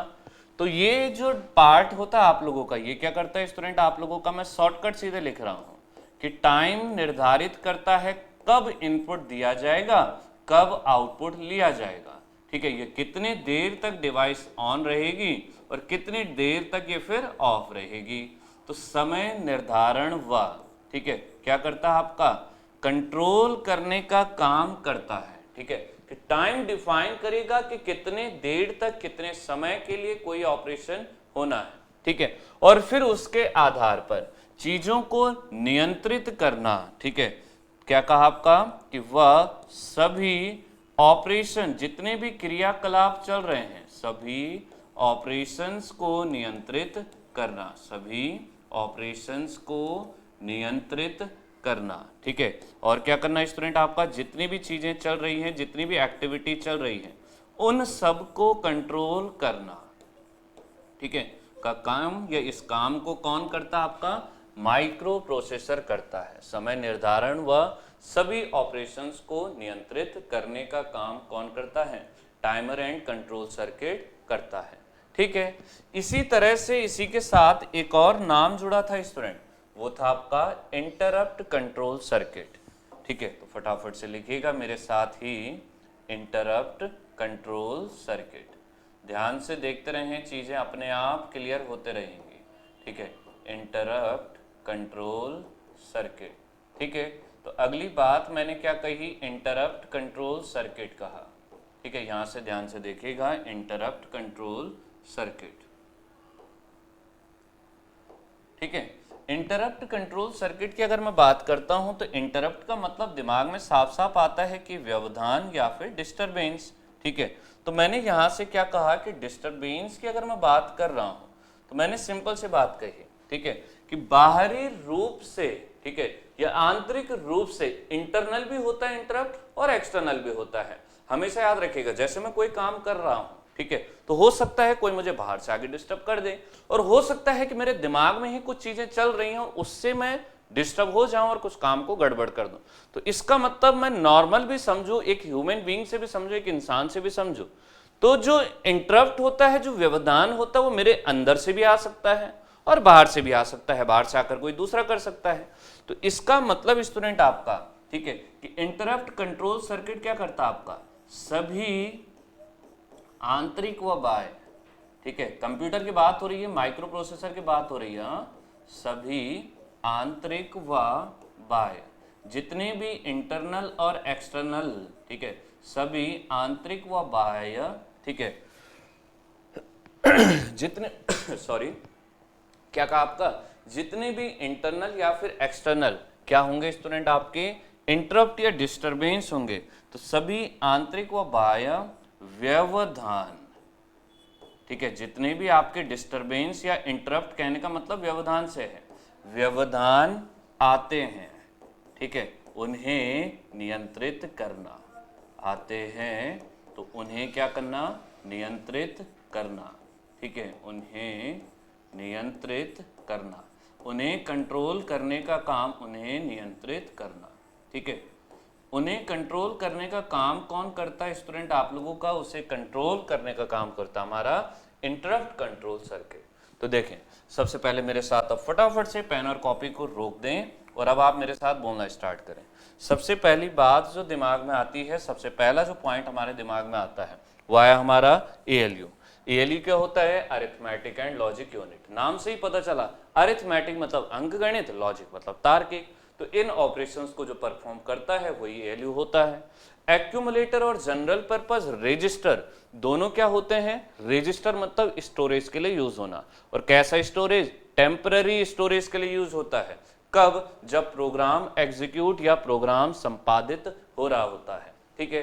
टाइमर और कंट्रोल, नाम से पता चल रहा है कि जो टाइम डिसाइड करेगा और उसके अनुसार सारे क्रियाकलाप, सारे ऑपरेशंस को कंट्रोल करेगा, ठीक है। इंटरप्ट कंट्रोल सर्किट, ऐसा सर्किट जो जितने भी इंटरप्ट या डिस्टरबेंसेस आ रहे हैं उन्हें क्या करेगा, नियंत्रित करने का काम करेगा। तो तो अभी तक अगर मैं अपने आर्किटेक्चर से देखता हूं तो ये हो चुका है, ये हो चुका है, ये हो चुका है, ये हो चुका है, ये हो चुका है। अब दो बहुत ही महत्वपूर्ण नाम हैं जो अक्सर हमें पूछता है, ठीक है। सबसे पहली बात अगर मैं करता हूं स्टैक पॉइंटर की, और फिर बात करते हैं हम लोग प्रोग्राम काउंटर की। चलिए, तो अब सबसे पहले हेडिंग लिखिएगा स्टूडेंट आपका SP, ठीक है, जिसे हम लोग क्या कहते हैं, यहां से अगर मैं लिखूं भी स्टैक पॉइंटर, ठीक है, क्या कहा, ये अगर मैं लिखूं भी तो दिस इज स्टैक पॉइंटर, ठीक है। तो स्टैक पॉइंटर कहने का मतलब आप लोगों का SP, ठीक, फुल फॉर्म SP का ही क्या होता है आपका स्टैक पॉइंटर होता है। भाई सभी स्टूडेंट वीडियो को लाइक और ज़्यादा से ज़्यादा शेयर ज़रूर करें भाई, ठीक है। कम से कम इतना काम आप लोग ज़रूर करें कि आप ज़्यादा से ज़्यादा शेयर ज़रूर करें, ठीक है। सभी स्टूडेंट्स को, सभी दोस्तों को, सभी ग्रुप में शेयर करें। स्टैक पॉइंटर के लिए एक बात याद रखिएगा स्टूडेंट, ठीक है। मेरे दिमाग में डायरेक्टली बात आती है कि सर स्टैक और पॉइंटर, पॉइंटर क्या होता है, आपने कंप्यूटर में सर ने पढ़ाया होगा कि इस तरह से छोटा सा तीर का निशान बार बार कंप्यूटर पर चल रहा होता है, इसको मैं क्या कहता हूं, पॉइंटर कहता हूं। सर ने पढ़ाई होगी ये बात, ठीक है। तो इसका मतलब पॉइंटर मतलब अगर मैं कंप्यूटर को करूं किनारे, मैंने पॉइंटर कहा, तो पॉइंटर को मतलब जो पॉइंट कर रहा है, जो इंगित कर रहा है किसी चीज को। अब पॉइंट कर रहा है किसे, स्टैक को, कि स्टैक को पॉइंट करने वाला ही क्या कहलाता है, पॉइंटर कहलाता है, ठीक है इतना। अब स्टैक को पॉइंट कर रहा है, तो अब सबसे पहले बात आती है कि सर स्टैक को पॉइंट कर रहा है तो स्टैक क्या होता है, ठीक है। कहीं ना कहीं अब दिमाग में एक बात आई कि सर स्टैक क्या होता है, पॉइंट तो उसे कर देगा पर स्टैक होता क्या है। तो अब सबसे पहले बात मेरे दिमाग में फिर आती है कि मैं पहले स्टैक को समझूंगा कि स्टैक क्या होता है, ठीक है। तो इस तरह से कंप्यूटर के अंदर, ठीक है, मेमोरी क्या होती है आपकी, मेमोरी एड्रेस जो होते हैं आपने अक्सर देखा भी होगा, एक के बाद एक, जिसे हम क्या कहते हैं, कंसेक्यूटिव या लगातार कहते हैं, ठीक है। कि ऐसे क्या होती है, एक मेमोरी के बाद फिर दूसरी मेमोरी लोकेशन, फिर तीसरी मेमोरी लोकेशन, और ऐसे ही एक के बाद एक क्या जुड़ी होती है आपकी, मेमोरी लोकेशंस लगी होती हैं, जहां हमारा क्या होता है, डेटा स्टोर हुआ होता है, ठीक है, या जहां हम लोग डेटा को स्टोर करते हैं, ये भी आप कह सकते हैं कि जहां पर हम लोग डेटा को स्टोर करते हैं, ठीक। तो ये इस तरह सा है, ठीक है। किसी भी या कंप्यूटर में आप कह सकते हैं कि स्टैक क्या होता है, स्टैक के लिए हमेशा याद रखिएगा, ठीक है, कि कंसेक्यूटिव मेमोरी लोकेशंस, ठीक है, कि मेमोरीज लोकेशंस का लगातार क्रम को ही स्टैक कहते हैं, ठीक है। तो अब सबसे पहली बात स्टूडेंट यहाँ से इसे स्टार्ट करते हुए जो आपको याद रखनी है, सबसे पहले मुझे क्या देखना है, स्टैक क्या होता है, ठीक है। तो मैंने यहाँ से क्या कहा, स्टैक की बात आई, स्टैक को लिखते हैं, फिर स्टैक पॉइंटर को देखते हैं। तो स्टैक क्या कहा स्टूडेंट आपका, ठीक है, किसी भी कंप्यूटर या माइक्रो प्रोसेसर के अंदर, ठीक है, ये क्या होता है स्टूडेंट आप लोगों का, कंसेक्यूटिव, ठीक है, मैंने क्या कहा, कंसेक्यूटिव, या मैं कह सकता हूं लगातार, ठीक है, कंसेक्यूटिव या लगातार मेमोरी लोकेशंस। तो कंसेक्यूटिव मेमोरी लोकेशंस कहिए या लगातार मेमोरी लोकेशंस कहिए, ठीक है।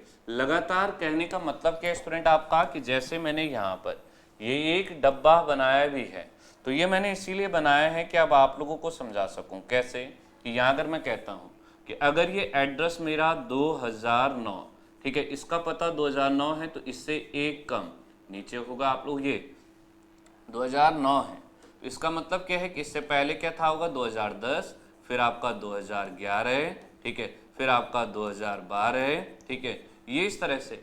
इसका मतलब स्टैक में एक बात याद रखिएगा कि जैसे जैसे आप ऊपर आएंगे वैसे वैसे एड्रेस हमेशा घटता है, ठीक है। भाई बर्तन होता है, जैसे जैसे बढ़ते जाएंगे वैसे वैसे ऊपर आते जाएगा लेवल, तो कहने का मतलब है कि एड्रेस वैसे वैसे वहां जगह वैसे वैसे घट रही है, और घट रही है, जैसे फुल बढ़ जाएगा तो आपका क्या हो जाएगा, पूरा बंद हो जाएगा। वही चीज यहां भी है कि जैसे जैसे डेटा आप इसके अंदर स्टोर करते जाएंगे वैसे वैसे ये क्या होते जाएगा स्टूडेंट आपका, ये फुल होते जाएगा, ठीक है। ये आप कह सकते हैं कि वैसे वैसे एड्रेस आपका ऊपर ऊपर आते जाएगा, कम कम होते जाएगा, ठीक है। तो वो अलग क्वेश्चन है, उसको तब देखते हैं। अब सबसे पहली बात यहाँ देखिएगा, हमने क्या कहा कि कंजिक्यूटिव या लगातार मेमोरी लोकेशंस को ही क्या कहते हैं, स्टैक कहते हैं, पहली बात।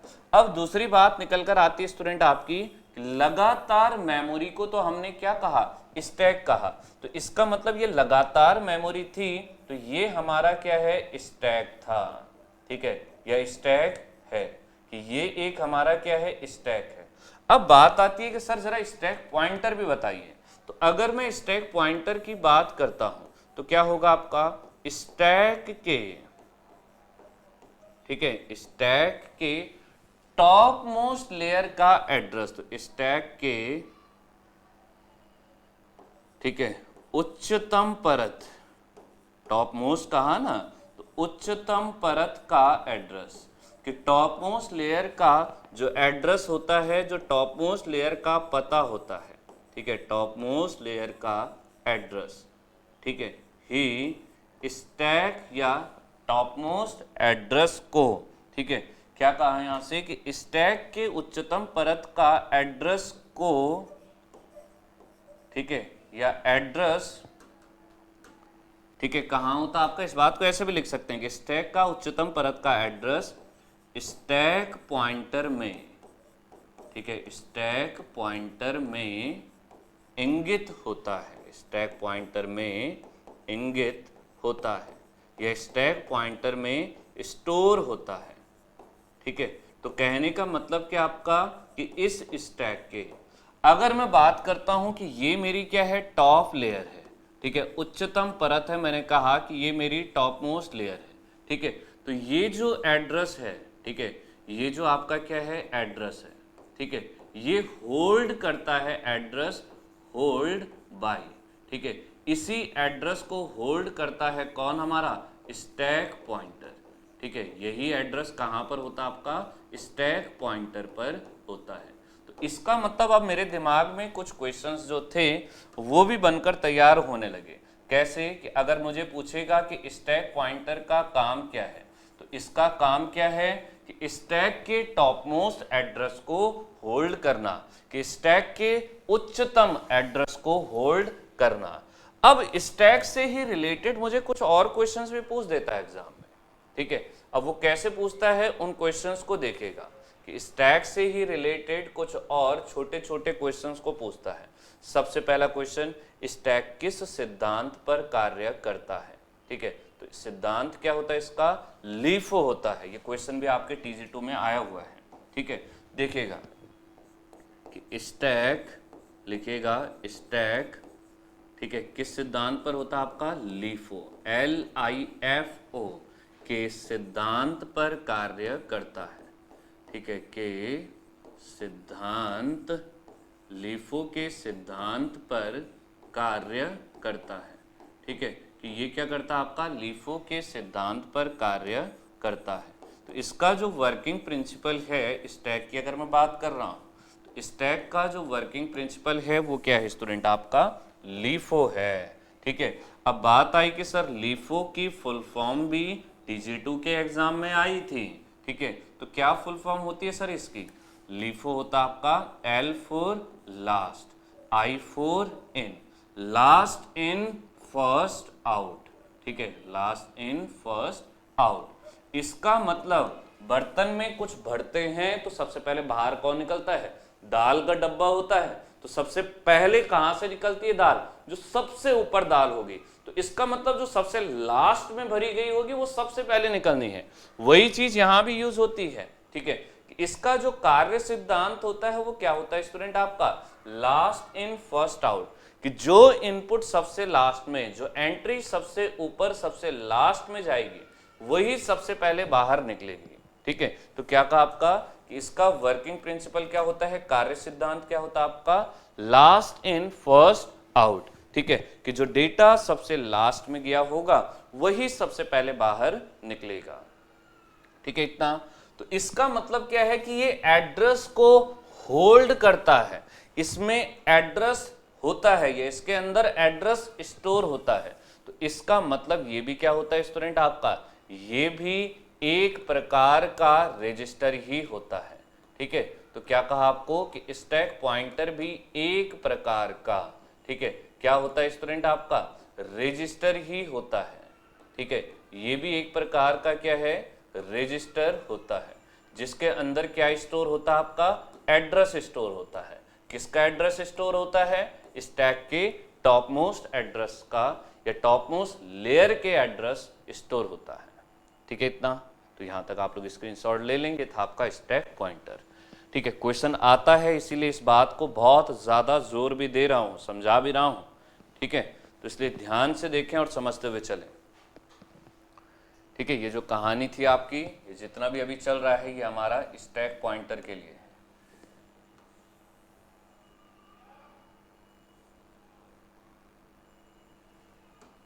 ठीक है, ध्यान से देखें चीजों को।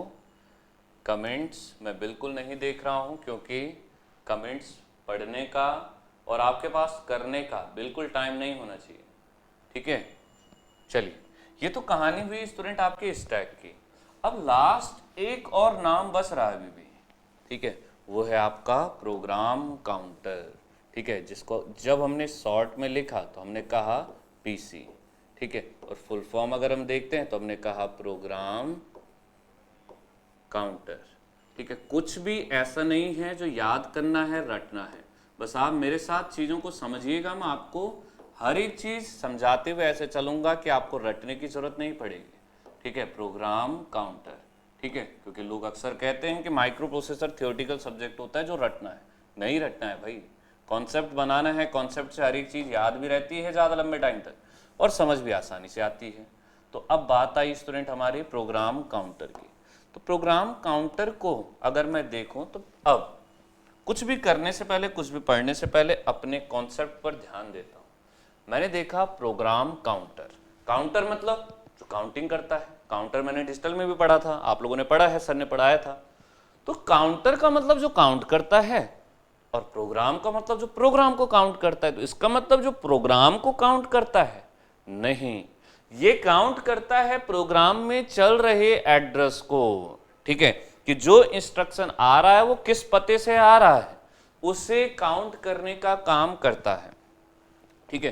तो प्रोग्राम काउंटर के लिए क्वेश्चन अक्सर पूछता भी है, जो बात आपको याद भी रखनी है, ठीक है, कि ये भी सबसे पहले बात याद रखिएगा, ये भी एक प्रकार का रजिस्टर ही होता है, ठीक है, ये भी एक प्रकार का रजिस्टर ही होता है, एक प्रकार का रजिस्टर ही होता है, ये भी एक प्रकार का क्या होता है, रजिस्टर ही होता है, ठीक है। अब एक प्रकार का रजिस्टर ही होने का मतलब है कि ये भी कुछ ना कुछ स्टोर करता है, ठीक है।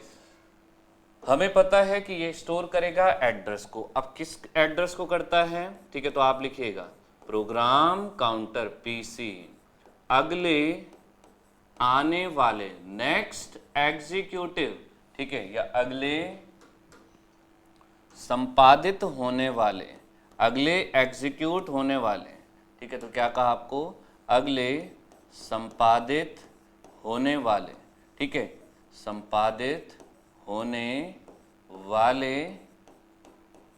अगले संपादित होने वाले इंस्ट्रक्शन के, अगले संपादित होने वाले इंस्ट्रक्शन के एड्रेस को होल्ड करता है, ठीक है, संपादित होने वाले इंस्ट्रक्शन के एड्रेस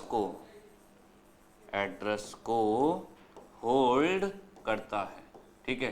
तो इसका मतलब क्या है कि प्रोग्राम काउंटर में क्या होता है, जो अगली साइकिल में, अगले या नेक्स्ट पड़ाव में, अगले स्टेप में जो इंस्ट्रक्शन एग्जीक्यूट होने वाला है वो किस पते पर है, उसका एड्रेस क्या है, उस एड्रेस को होल्ड करने का काम हमारा प्रोग्राम काउंटर पीसी करता है, ठीक है, कि वो इंस्ट्रक्शन किस एड्रेस से या किस एड्रेस पर है, उस बात को होल्ड करे रहता है कौन, हमारा प्रोग्राम काउंटर, ठीक है इतना।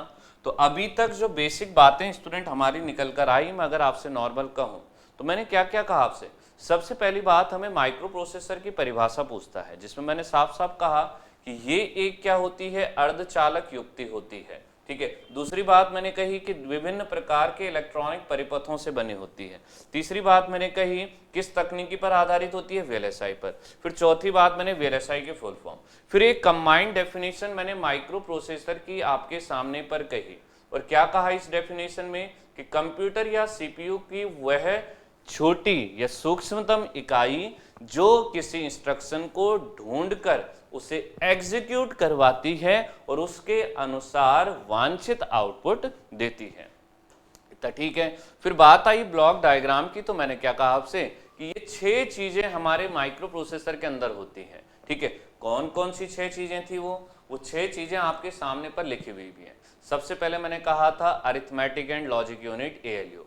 फिर मैंने कहा आपसे एक्यूमुलेटर। फिर हमने कहा जनरल पर्पस रजिस्टर। ठीक है, फिर हमने अगला देखा तो ये आ गया आपका स्टैक पॉइंटर। ठीक है, फिर इसी तरह से अगर हमने अगला देखा तो ये आ गया हमारा प्रोग्राम काउंटर।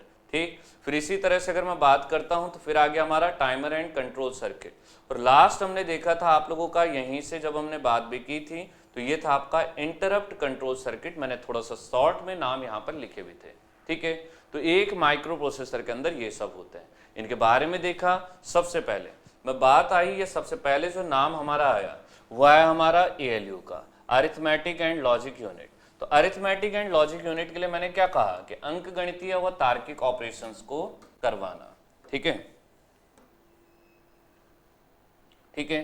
फिर अगली बात क्या है आपकी, नेक्स्ट मैंने क्या कहा, एक्यूमुलेटर और जनरल पर्पस रजिस्टर। ठीक है, तो एक्यूमुलेटर और जनरल पर्पस रजिस्टर आया, इसका मतलब ये क्या करेंगे आपके कुछ ना कुछ स्टोर करने का काम करेंगे। ठीक है, तो ये आपके क्या करते हैं, स्टोर करने का काम करते हैं।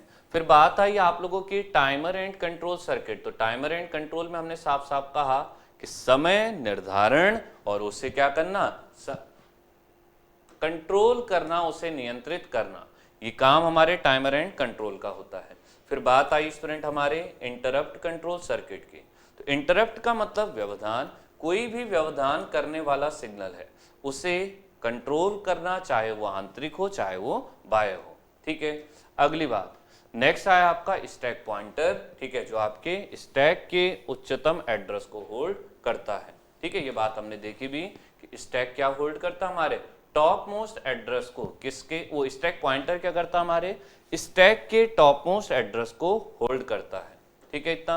फिर प्रोग्राम काउंटर जो अगले आने वाले किसी भी इंस्ट्रक्शन के एड्रेस को होल्ड करता है। क्लियर है इतना? चलिए, ठीक है, ये तो बात थी अभी तक हमारी बेसिक बात है। अब बात आती है कि एक माइक्रो प्रोसेसर कार्य करता कैसे है। ठीक है, तो देखिएगा, अगला हेडिंग लिखिएगा माइक्रो प्रोसेसर की कार्य प्रणाली। कैसे कैसे क्या क्या स्टेप होते हैं माइक्रो प्रोसेसर के अंदर काम करने के। ठीक है, तो माइक्रो प्रोसेसर, ठीक है, ध्यान से देखिएगा, माइक्रो प्रोसेसर की कार्य प्रणाली। ठीक है, माइक्रो प्रोसेसर की कार्य प्रणाली। ठीक है, कि कैसे कार्य प्रणाली या कैसे आप लोगों के माइक्रो प्रोसेसर की वर्किंग होती है। ठीक है, तो माइक्रो प्रोसेसर की कार्य प्रणाली।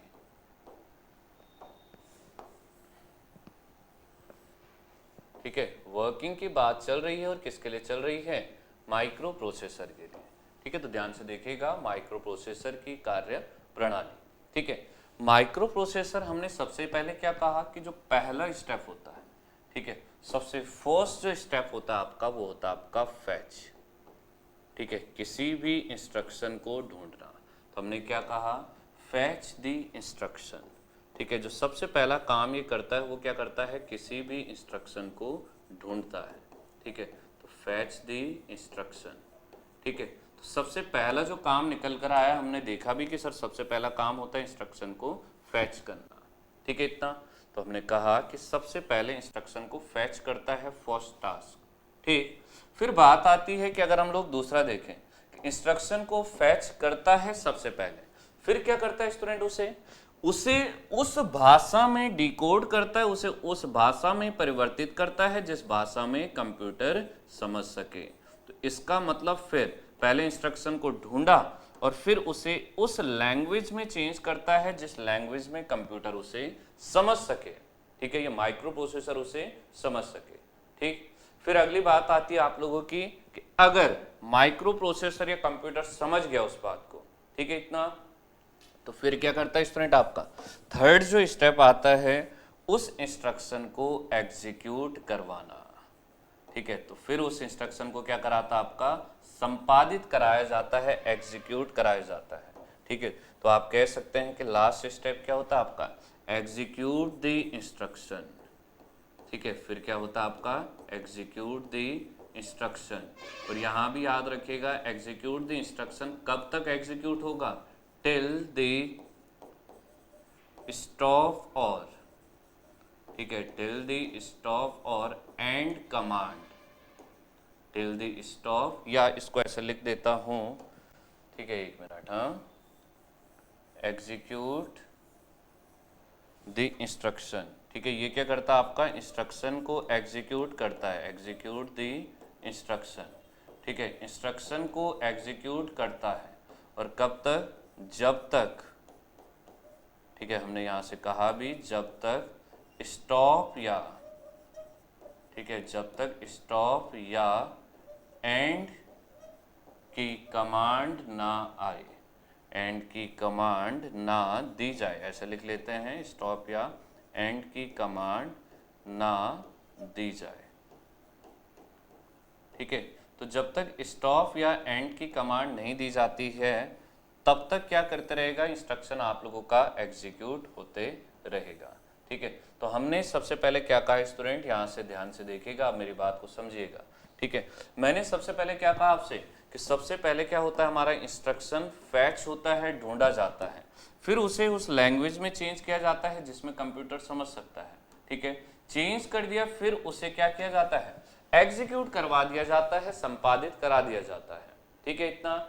और लास्ट काम क्या होता है स्टूडेंट आपका, भाई सब कुछ हो गया, यहां से अगर मैं देखता हूं कि इंस्ट्रक्शन फैच भी हो गया, डिकोड भी हो गया, एग्जीक्यूट भी हो गया, लास्ट और अंतिम जो काम होता है वो होता है आपका आउटपुट। तो आउटपुट में कहने का मेरा मतलब कि आपका कि आउटपुट को सही जगह या सही पोर्ट पर भेजना। तो क्या कहा, फिर बात आती है लास्ट हमारा आता है आउटपुट, और इस आउटपुट के लिए बात याद क्या रखनी है कि आउटपुट को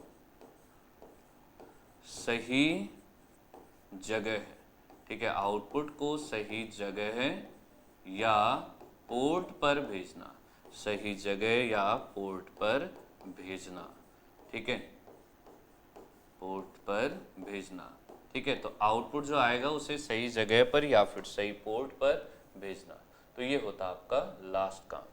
तो ये यहाँ से कहने का मतलब है स्टूडेंट आपका, ये थी किसी भी माइक्रो प्रोसेसर की कार्य प्रणाली कि कोई भी माइक्रो प्रोसेसर जो वर्क करता है, कार्य करता है, वो कुछ इन स्टेप्स के थ्रू करता है या इन स्टेप्स के द्वारा करता है, ठीक है।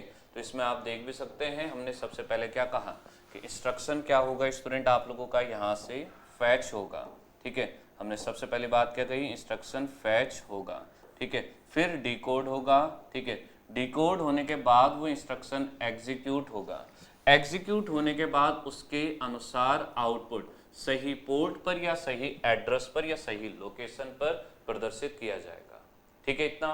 तो ये आप लोगों को सिर्फ 4 स्टेप्स माइक्रो प्रोसेसर की कार्य प्रणाली में याद रखने हैं, ठीक है। ये जो 4 आप लोगों के प्रोसेस हैं ये आप लोगों को सिंपल याद रखने हैं।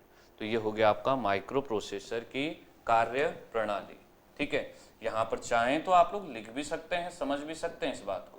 भाई हमने सबसे पहले क्या कहा कि ये हमारा जो फैच होता है वो हमारा क्या होता है, पहला स्टेप होता है, फर्स्ट स्टेप होता है। तो आपको पूछे कि सबसे पहला स्टेप क्या होता है, तो फैच होता है। सेकंड स्टेप क्या होता है आपका, दूसरा स्टेप क्या होता है, डिकोड करना। तीसरा स्टेप क्या होता है उसे, थर्ड स्टेप की अगर मैं बात करता हूँ एग्जीक्यूट करवाना, ठीक है। और फोर्थ स्टेप की अगर मैं बात करता हूँ, चतुर्थ स्टेप की अगर मैं बात करता हूँ, तो उसके द्वारा जो आउटपुट आया है उस आउटपुट को सही जगह पर सही लोकेशन पर पहुंचाना, ठीक है इतना। आई होप, मैं पूरी उम्मीद करता हूं कि आप लोगों को समझ आ रहा होगा और बहुत अच्छे से समझ आ रहा होगा, क्योंकि ऐसी कोई भी चीज नहीं है स्टूडेंट आपकी कि जो बिल्कुल अलग से या कुछ नई चीज हो, ठीक है। नॉर्मल चीजें और आधी चीजें तो आपको ऐसे लग रही होंगी, आधी से ज्यादा चीजें अभी तक की जो आपको कंप्यूटर में पढ़ाई जा चुकी होंगी, ठीक है। क्योंकि कुछ चीजें भाई कंप्यूटर के अंदर की बात तो चल रही है ये सारी, तो ये आप लोग कंप्यूटर में भी पढ़ चुके होंगे, ठीक है। तो इसलिए चीजों को ध्यान से देखें और समझें। फिर भी नहीं समझ आ रहा हो, ठीक है, तो आप लोग ऑफलाइन कमेंट्स भी कर सकते हैं और बाद में भी लिख सकते हैं। अभी क्लास के बीच में कोई कमेंट नहीं देखेंगे, अभी सिर्फ हम पढ़ाई पर बात करेंगे, ठीक है। इतना क्लियर है सबको? अरे सही है इतना। चलिए, तो अब मैं यहां तक स्क्रीनशॉट ले लीजिएगा। ये था आपका माइक्रो प्रोसेसर की कार्य प्रणाली, ठीक है। अगली बात आती है स्टूडेंट आप लोगों की माइक्रो प्रोसेसर के परिचय में ही, ठीक है। अब हम देखते हैं कि माइक्रो प्रोसेसर या एक माइक्रो प्रोसेसर का हम लोग यूज कहां कहां पर करते हैं। तो अगली हेडिंग लिखिएगा, माइक्रो प्रोसेसर के अनुप्रयोग।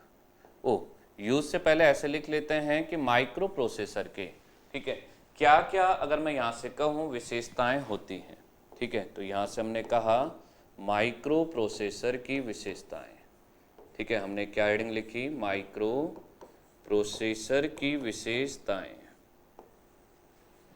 ठीक है। माइक्रो प्रोसेसर की विशेषताएं, ठीक है। Characteristic of micro processor, micro processor की विशेषताएं या कैरेक्टरिस्टिक ऑफ माइक्रो प्रोसेसर भी आप कह सकते हैं, ठीक है। कैरेक्टरिस्टिक्स ऑफ माइक्रो प्रोसेसर, ठीक है। ध्यान से देखें क्या कहा आपको? माइक्रो प्रोसेसर की विशेषताएं या कैरेक्टरिस्टिक ऑफ माइक्रो प्रोसेसर। क्या क्या विशेषताएं होती हैं एक माइक्रो प्रोसेसर की? सबसे पहले देखिएगा, ठीक है। हमेशा याद रखिएगा कि माइक्रो प्रोसेसर चिप आपने देखी होगी, छोटी सी होती है और हल्का होता है, ठीक है। तो इसका आकार और इसके अगर मैं भार की बात करता हूं तो कैसा होता है आपका?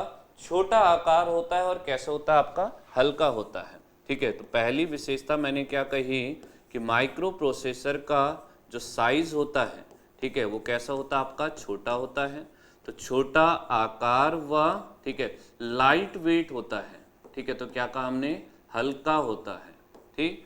तो पहली जो बात निकल कर आई, जो पहली जो बात हमने लिखी, पहली विशेषता जो लिखी वो आपका small size and light weight, छोटा आकार और आपका हल्का होता है कोई भी माइक्रो प्रोसेसर, ठीक है। इतना। अगली बात आती है आज के टाइम पर आप देखते हैं कि आईसीज कैसी हैं आपकी? बहुत सस्ती हैं, ठीक है। तो कैसा होता है आपका? कॉस्ट कैसी होती है स्टूडेंट आप लोगों की? अगर हम माइक्रो प्रोसेसर की बात करें तो कॉस्ट कम होती है, ठीक है। इनके प्राइस की अगर हम बात करें तो कम होती है, ठीक है। यही सी बात को आप कह भी सकते हैं कि माइक्रो प्रोसेसर कैसे होते हैं हमारे? कॉस्ट इफेक्टिव होते हैं, ठीक है। इतना।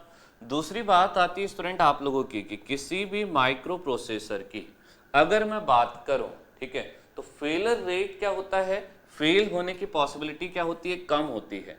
तो आपको लिखकर भी देता है, ठीक है, रिलायबिलिटी, ठीक है, रिलायबिलिटी, ठीक है। रिलायबिलिटी कैसी होती है स्टूडेंट आप लोगों की? रिलायबिलिटी ज़्यादा होती है। कहने का मतलब आप लोगों का कि विश्वसनीयता इसकी कैसे होती है? ज़्यादा होती है, ठीक है। विश्वसनीयता कहने का मतलब जो इनपुट आप देंगे वही आउटपुट या उसके अनुसार ही सही आउटपुट देगा, ठीक है, और लंबे समय तक भी चलेगा, ठीक है। इतना। फिर बात आती है स्टूडेंट आप लोगों की कि कोई भी माइक्रो प्रोसेसर कैसे होते हैं आपके? वर्सेटाइल होते हैं, ठीक है। ये कैसे होते हैं आपके? वर्सेलिटी, ऐसे लिख देते हैं कि इसकी जो अगली प्रॉपर्टी है वो क्या आपकी? वर्सेलिटी। इसका मतलब क्या स्टूडेंट आपका? वर्सेलिटी का मतलब होता है आपका बहुमुखी। बहुमुखी कहने का मतलब कि एक अकेला माइक्रो प्रोसेसर, ठीक है, बहुत सारे ऑपरेशंस को कर सकता है।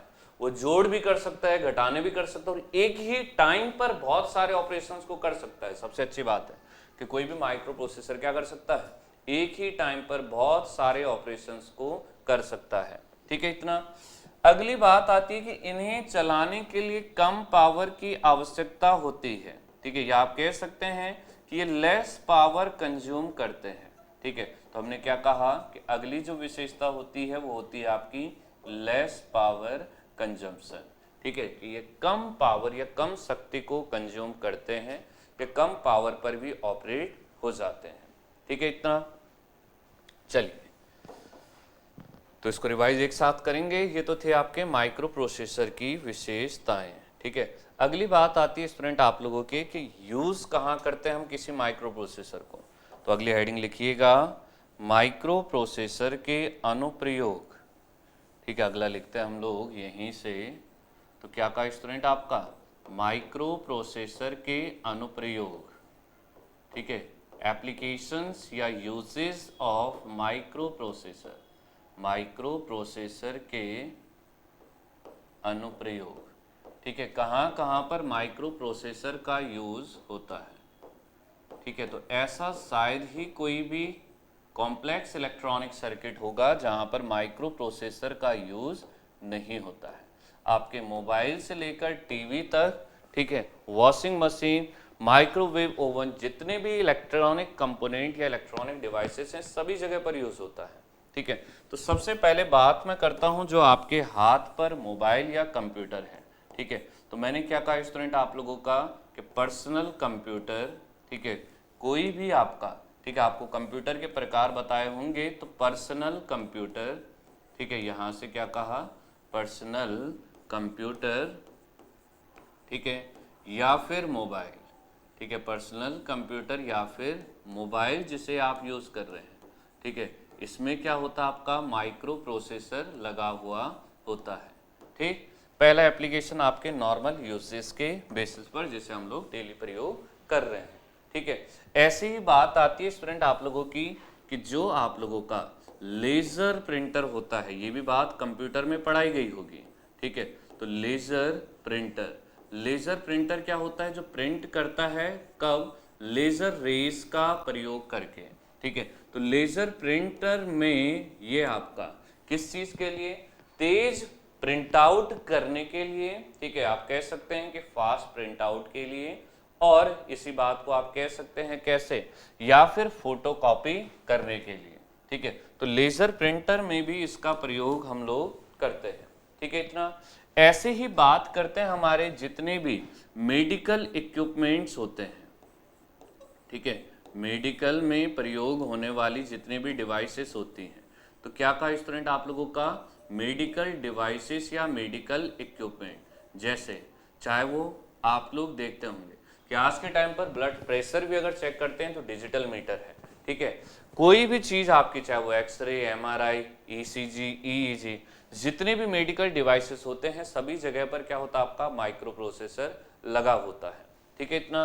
अगली बात आती है आपकी कम्युनिकेटिंग डिवाइसेस में या संचार युक्तियों में।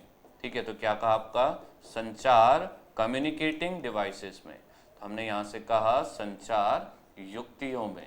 ठीक है, तो कम्युनिकेटिंग डिवाइसेस में कहने का मतलब है संचार युक्तियों में। ठीक है, कि जैसे मोबाइल में, टेलीविजन में, सभी जगह पर क्या लगता है स्टूडेंट आप लोगों का माइक्रो प्रोसेसर लगा हुआ होता है। ठीक है, बाकी बेसिक कुछ डिवाइसेस की बात मैं करता हूं कि जैसे आप लोगों का कैलकुलेटर हो गया, यहां से अगर मैं लिखूं भी कैलकुलेटर, ठीक है, या फिर आपकी कोई भी, ठीक है, कैलकुलेटर में भी प्रयोग होता है इसका, या फिर इसी तरह से जितने भी, चाहे वो वीडियो गेम है या कोई भी गेमिंग मशीन है, तो मैं ओवरऑल लिख देता हूं कि कोई भी गेमिंग मशीन है जहां पर आप गेम खेलते हैं। ठीक है, तो कोई भी गेमिंग मशीन होगी वहां पर हमेशा क्या लगता है आपका माइक्रो प्रोसेसर का प्रयोग होता है। ठीक है, चलिए अब स्टार्ट करते हैं स्टूडेंट इसे लिखना, इसे देखते हैं। तो हमने सबसे पहले क्या कहा स्टूडेंट आपको, यहाँ से अब अगर हम लोग देखें भी तो हमने सिंपल सी बात कही कि सबसे पहली बात 1 बाय 1 देखेगा, यहाँ से समझते हुए चलिएगा। हाँ देखें हमने किस तरह से चीज़ों को लिया है, ये देखेगा कि सबसे पहले बात क्या कही कि आकार कैसा होता है, छोटा होता है। ठीक है, यहाँ से हमने क्या कहा कि सबसे पहले इसके साइज की बात आती है, छोटा आकार होता है, कॉस्ट कम होती है, ज़्यादा रिलायबल होता है, ज़्यादा विश्वसनीय होता है, वर्सेटिलिटी होती है इसमें कि एक समय पर बहुत सारे टास्क को कर सकता है, लेस पावर का कंजप्शन या पावर कंजप्शन बहुत कम होता है।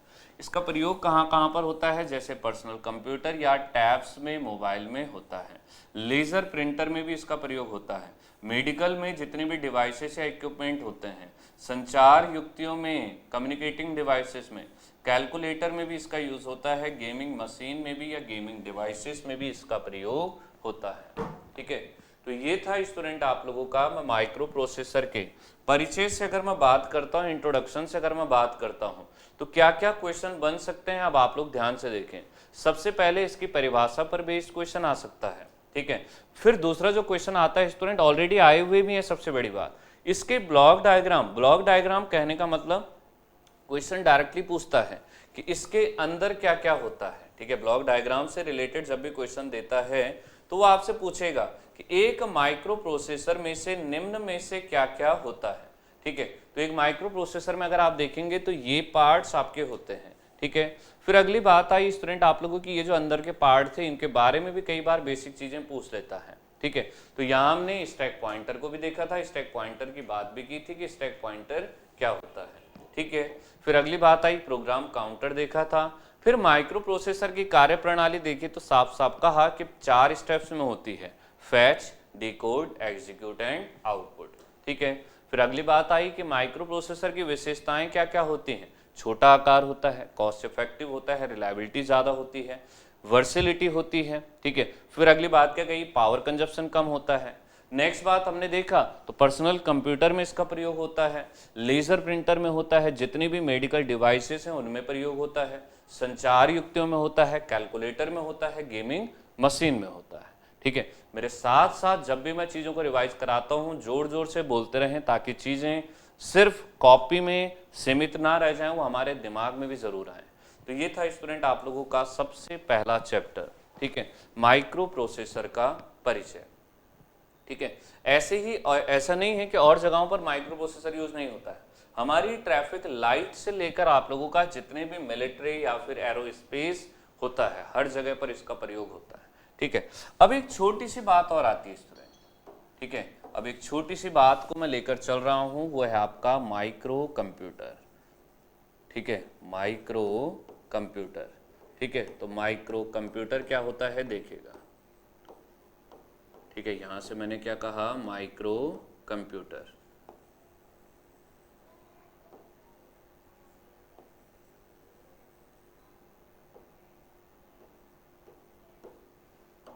ठीक है, माइक्रो कंप्यूटर देखिएगा। माइक्रो कंप्यूटर की अब अगर मैं बात करता हूं, माइक्रो कंप्यूटर को अगर हम देखते हैं, ठीक, तो माइक्रो कंप्यूटर, अब एक बात आती है कि इसको अगर मैं देखूं तो माइक्रो प्रोसेसर प्लस कंप्यूटर, इसे जो समझने का तरीका है माइक्रो प्रोसेसर प्लस कंप्यूटर, कहने का मतलब क्या है स्टूडेंट आप लोगों का कि अगर किसी, ठीक है, ध्यान से सुनिएगा मेरी बात को, कि अगर किसी कंप्यूटर में, आपको कंप्यूटर के सर ने पढ़ाया होगा जब कंप्यूटर में सीपीयू की बात को बहुत गौर से बताया होगा और साफ साफ कहा भी होगा स्टूडेंट कि सीपीयू कंप्यूटर का क्या होता है, मस्तिष्क होता है, दिमाग कहा जाता है सीपीयू कंप्यूटर का, ठीक है।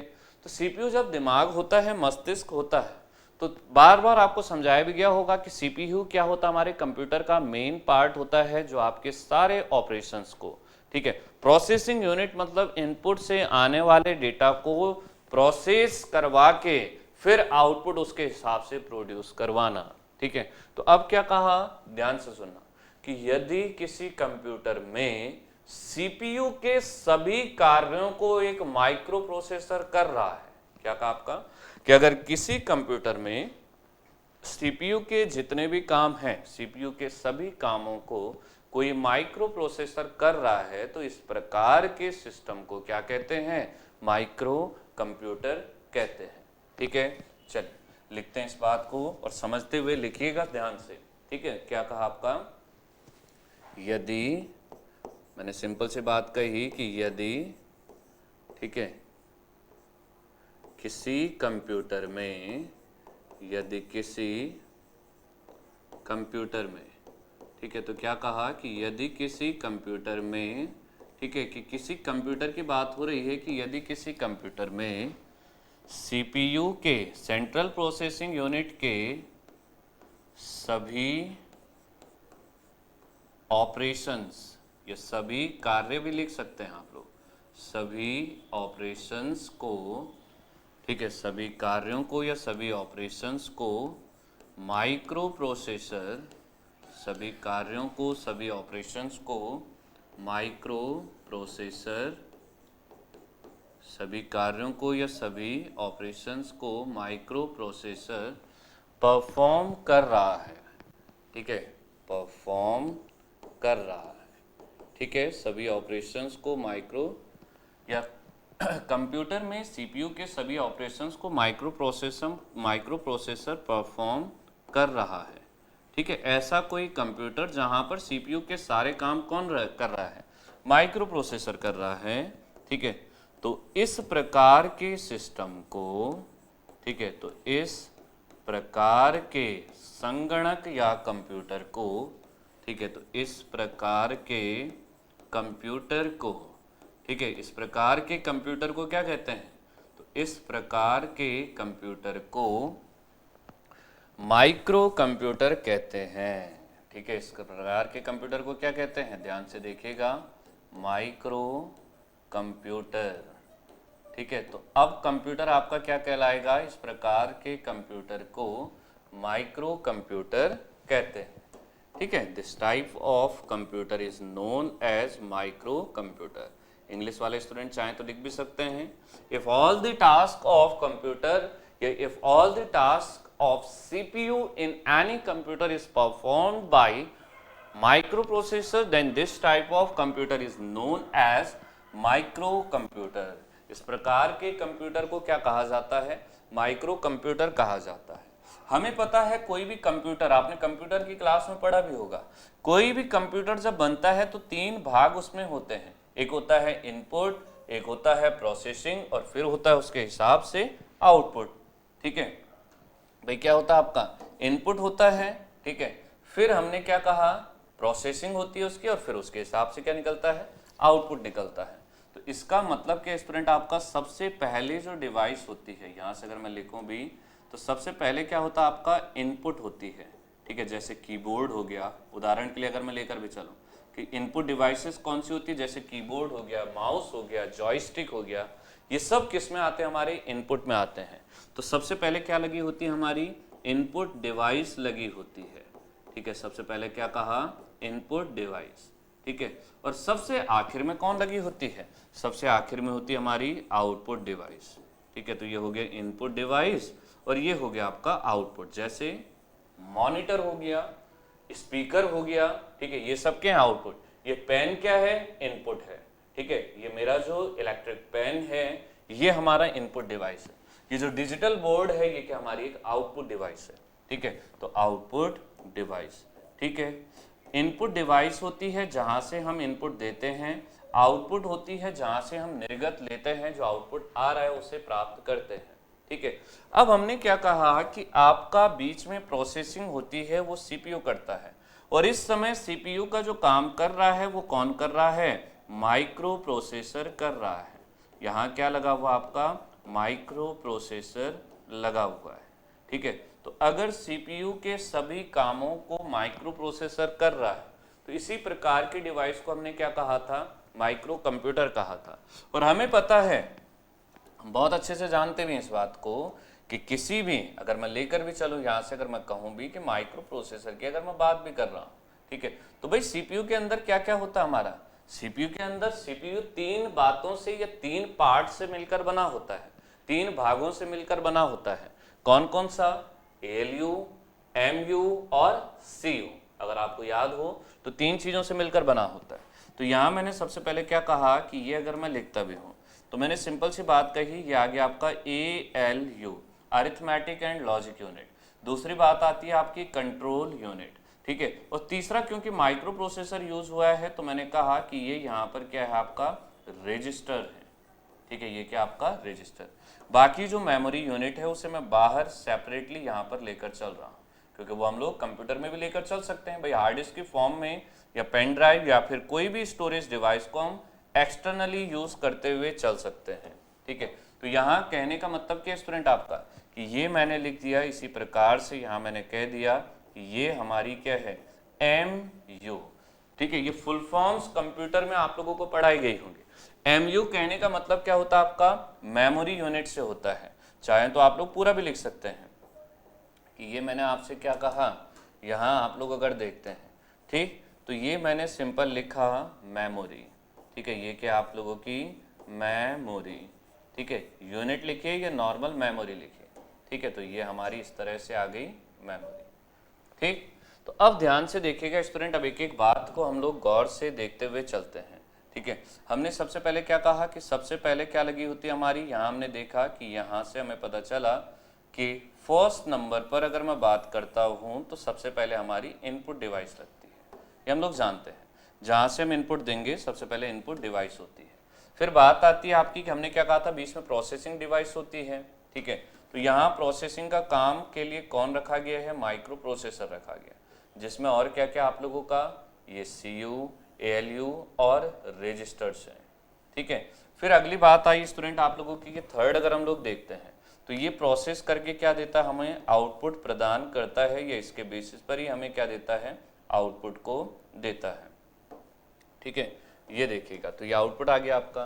ठीक, बाकी बात आती है कि किसी डेटा को टेम्पररी या परमानेंट स्टोर करवाने के लिए, या किसी इंस्ट्रक्शन को लेने के लिए या स्टोर करवाने के लिए हमारी जो डिवाइस यूज होती है वो होता है आपका मेमोरी, जहां इंस्ट्रक्शंस या फिर डेटा को टेम्पररी या फिर परमानेंट दोनों तरीके से क्या किया जाता है, स्टोर किया जाता है। अब अगर आप यहाँ देखेंगे भी, ठीक है, तो ये किस तरह से बनता है स्टूडेंट आपका, ये ध्यान से देखिएगा कि अगर मैं जनरली कहता भी हूँ, ठीक है, ये सिंपल कैसे आ जाएगा कि इनपुट से आपका कहाँ जाता है, इनपुट आपका माइक्रो प्रोसेसर पर, माइक्रो प्रोसेसर उस बात को प्रोसेस करवा के देता है आउटपुट। ठीक है, मेमोरी की अगर मैं बात करता हूं तो ये आपका स्टोर भी हो सकता है और यहाँ से डेटा लिया भी जा सकता है, तो ये बाय डायरेक्शनल होता है। ठीक है, तो ये जो आर्किटेक्चर, ये जो मैंने ब्लॉक डायग्राम बनाया है, ये किसे प्रदर्शित कर रहा है स्टूडेंट आपका, ये जो चित्र है यहाँ पर आपका, ये हमारे एक माइक्रो कंप्यूटर को प्रदर्शित कर रहा है। ठीक है, तो अब अगर क्वेश्चन पूछेगा कि एक माइक्रो कंप्यूटर किस किस से मिलकर बना होता है, ठीक है, तो माइक्रो कंप्यूटर किस किस से मिलकर बना होता है स्टूडेंट आपका, माइक्रो प्रोसेसर, इनपुट डिवाइस और आपकी किस से, आउटपुट डिवाइस और मेमोरी से। तो ये जो फिगर है स्टूडेंट आप लोगों का, ये हमारे किसका है, माइक्रो कंप्यूटर का है। ठीक है, तो ये बात जो अभी निकल कर आई स्टूडेंट आपकी, जिस बात को अभी हमने पढ़ा, ये था हमारा माइक्रो कंप्यूटर। ठीक है, ध्यान से एक एक बात को लिखते रहें और नोट डाउन करते रहें। ठीक है, हर एक बात को बहुत गौर से लेकर चलें। ठीक है, एक एक पॉइंट इंपॉर्टेंट है, मैं बहुत ज़्यादा नहीं लिखाऊंगा, आपको देख रहे होंगे आप लोग थोड़ी थोड़ी चीज़ें लिखा रहा हूँ और वही थोड़ी थोड़ी चीज़ें आपकी इंपॉर्टेंट भी है। ठीक है, तो ये था स्टूडेंट आप लोगों का माइक्रो कंप्यूटर। ठीक है, ये क्या निकला आपका, माइक्रो कंप्यूटर निकला। तो यहाँ तक आप लोगों का कंप्लीट अब हमारा क्या हो गया स्टूडेंट, पहला चैप्टर खत्म होता है, जो कि क्या था हमारा, किसका परिचय था, माइक्रो प्रोसेसर का परिचय था। इसमें हमने बेसिक इंट्रोडक्शन अभी तक देखा माइक्रो प्रोसेसर का।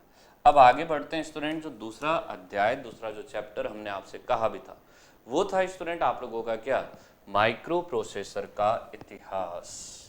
ठीक है, तो फटाफट से जरा चैप्टर का नाम लिखिएगा, क्या कहा आपसे, माइक्रो प्रोसेसर का इतिहास। ठीक है, हिस्ट्री ऑफ माइक्रो प्रोसेसर। ठीक है, तो ध्यान से देखिएगा, माइक्रो प्रोसेसर। ठीक है, यहाँ से क्या कहा, माइक्रो प्रोसेसर का इतिहास। ठीक है, आप लिख भी सकते हैं हिस्ट्री ऑफ माइक्रो प्रोसेसर। ठीक है, माइक्रो प्रोसेसर का इतिहास। ठीक है, तो जैसे मैंने आप लोगों को बेसिक इलेक्ट्रॉनिक्स में हिस्ट्री पढ़ाई थी, ठीक है, वहाँ भी मैंने आपको एक छोटी सी बात कही थी कि हिस्ट्री देखने को देखी जाए तो बहुत बड़ी होती है। ठीक है, हिस्ट्री का कोई एंड नहीं है, बहुत सारी चीज़ें अलग अलग जगहें से, अलग अलग सोर्सेज से निकाल कर पढ़ी भी जा सकती हैं, देखी भी जा सकती हैं, पर यहाँ मायने वो बात रखती है कि जो हमारे एग्जाम में आने वाली है, जो चीज़ें हमें पूछी जाने वाली हैं, वो हमारे लिए इम्पोर्टेंट है। ठीक है, इतना। तो माइक्रो प्रोसेसर के इतिहास में अब मैं उन बातों को लेकर चलूंगा जो बातें आपको एग्जामिनेशन में पूछी जाती हैं, जो आपके एग्जाम पॉइंट ऑफ व्यू से इम्पॉर्टेंट है। तो मुझे यहाँ पर बहुत सारे ईयर्स को याद करने की जरूरत नहीं है, पहली बात मेरी ध्यान से सुनिएगा, मुझे सिर्फ कुछ चुनिंदा ईयर्स को याद करना है। ठीक है, जैसे सबसे पहला क्वेश्चन मुझे यही पूछा जाता है कि सबसे पहला माइक्रो प्रोसेसर कब बना, किसने बनाया, कितने बिट का था, किस टेक्नोलॉजी पर था। तो सबसे पहली बात, जो सबसे पहला क्वेश्चन निकल कर आता है स्टूडेंट, तो वही मैं सबसे पहले हेडिंग भी डाल रहा हूँ। ठीक है, मैंने पहले क्या कहा, सबसे पहला माइक्रो प्रोसेसर। भाई इतिहास की बात होगी तो सबसे पहले यही बात आती है कि कौन सा था सबसे पहला माइक्रो प्रोसेसर। तो मैंने यहाँ से लिखा कि सबसे पहला माइक्रो प्रोसेसर, ठीक है। तो यहाँ से मैंने क्या कहा, सबसे पहले बात कही कि सबसे पहला माइक्रो प्रोसेसर। अब देखते हैं यहाँ से कि सबसे पहला माइक्रो प्रोसेसर कब बना था, किसने बनाया था, कितने बिट का बनाया था, क्यों बनाया था, ये भी देख लेंगे। हमें पता है कि माइक्रो प्रोसेसर है तो किस लिए बनाया गया था, ताकि कंप्यूटर के आकार को घटाया जा सके, ठीक है। तो अब इतिहास की मैं बात कर रहा हूं तो सबसे पहला माइक्रो प्रोसेसर, ठीक है। सबसे पहली बात आती है कि सर सबसे पहला माइक्रो प्रोसेसर कौन सा था, ठीक है। तो ये था स्टूडेंट आपका नाम जो आपको याद रखना है कि सबसे पहला जो माइक्रो प्रोसेसर था वो था आपका माइक्रो प्रोसेसर 4004, 4004, ठीक है। दुनिया में सबसे पहला बनने वाला माइक्रो प्रोसेसर कौन सा था, माइक्रो प्रोसेसर 4004 था, ठीक है। 4004 था, ठीक है। कौन सा था सबसे पहला माइक्रो प्रोसेसर, 4004 था, ठीक है। तो जरा एक मिनट, हाँ ठीक है, आप इसे तब तक लिखें, समझें इस बात को कि फर्स्ट माइक्रो प्रोसेसर कौन सा था आपका 4000।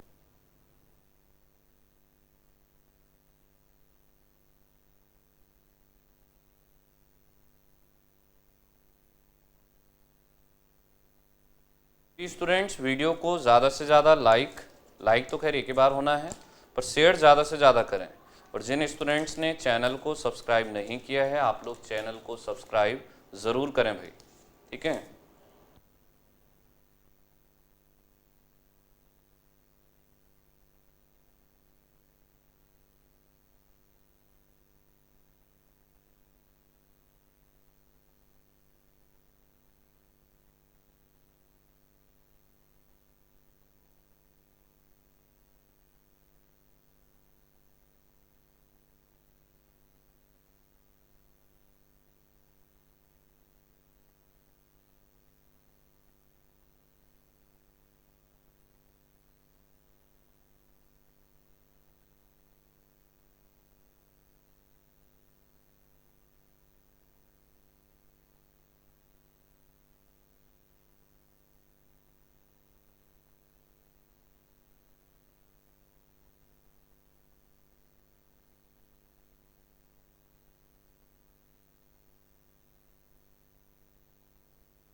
तो बात को कंटिन्यू करते हैं। हमने क्या कहा कि सबसे पहला जो माइक्रो प्रोसेसर है वो कौन सा आप लोगों का, सबसे पहला जो माइक्रो प्रोसेसर बना था वो कौन सा था स्टूडेंट आप लोगों का, 4004 था, ठीक है। कौन सा था आपका 4004, 4004 था।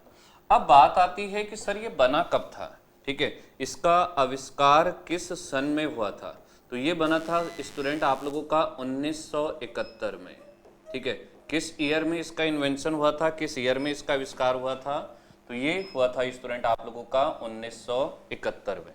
दूसरा क्वेश्चन हमारा तैयार हो गया कि 1971 में बना था। तीसरी बात आती है कि किसने बनाया था। तो ये बनाने वाली जो कंपनी थी आप लोग जानते हैं काफी फेमस कंपनी है, इंटेल कॉर्पोरेशन, ठीक है। किस कंपनी ने बनाया था इसे, इंटेल कॉर्पोरेशन ने बनाया था, ठीक है। इसके नाम को देखकर ही पता चल रहा है 4004। तो ये कितने बिट का माइक्रो प्रोसेसर था स्टूडेंट आपका, 4 बिट का माइक्रो प्रोसेसर था, ठीक है। ये क्या था आपका 4 बिट का, सॉरी, ठीक है, 4 बिट का क्या था आपका माइक्रो प्रोसेसर था। तो यहाँ से एक बात ये भी निकल कर आ गई कि ये कितने बिट का माइक्रो प्रोसेसर था आपका, 4 बिट का माइक्रो प्रोसेसर।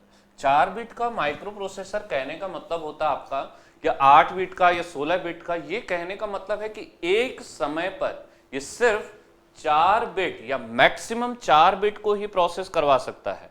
8 बिट का कह रहे हैं तो एक समय पर ज्यादा से ज्यादा 8 बिट को ही प्रोसेस करवा सकता है, इसका मतलब ये होता है। तो 4 बिट का था, इसका मतलब एक समय पर ज्यादा से ज्यादा 4 बिट ही प्रोसेस हो सकती थी, ठीक है। इतना तो 4 बिट प्रोसेस हो सकती है, इसका मतलब स्टूडेंट आप लोगों का ठीक है, कि अगर मैं कहूं कि डाटा लाइन की संख्या, ठीक है, डाटा लाइन कहिए, ठीक है, या फिर बस कहिए, ठीक है, या फिर पिंस कहिए, कि इसके लिए डेटा लाइंस, डेटा पिंस या डेटा बसेस कितनी थी? 4 थी, क्योंकि 4 डेटा कोई या 4 बिट के डेटा को ही एक समय पर प्रोसेस करवा सकता है। ठीक है इतना। फिर अगली बात आती है स्टूडेंट आप लोगों की कि सर अगर आपने डाटा बस बता दी, डाटा लाइन बता दी, तो अब यहां से एड्रेस लाइन भी पूछता है हमें कि एड्रेस लाइन, ठीक है, या तो लाइंस लिख कर देगा या फिर आपसे बसेस कहेगा या फिर पिंस कहेगा। तो कंफ्यूज नहीं होना है, एक ही चीज है, वो डेटा बस कहे, डेटा लाइन कहे, डेटा पिन कहे, ऐसे ही एड्रेस बस कहे, एड्रेस पिन कहे, एड्रेस लाइन कहे, एक ही चीज है। तो एड्रेस बस और एड्रेस पिन कितनी होती है? यहाँ पर 10 होती है। ठीक है, इस माइक्रो प्रोसेसर में एड्रेस पिन कितनी थी? 10 थी।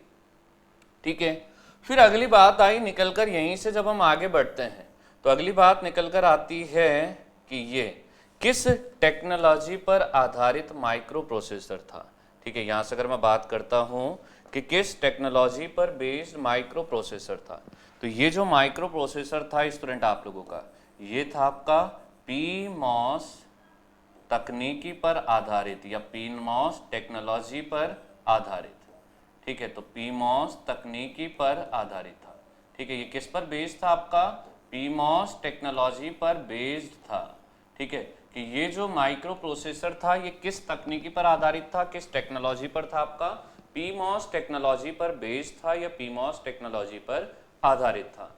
ठीक है, फिर मैं यहीं से अगर कहता हूं कि मैक्सिमम एड्रेसेबल मेमोरी, कि मैक्सिमम कितने एड्रेस पर मेमोरी को डिवाइड किया गया था। ठीक है, तो ये अगर मैं लिखूं भी, मैंने क्या कहा? अगला एक इंपॉर्टेंट क्वेश्चन, मैक्सिमम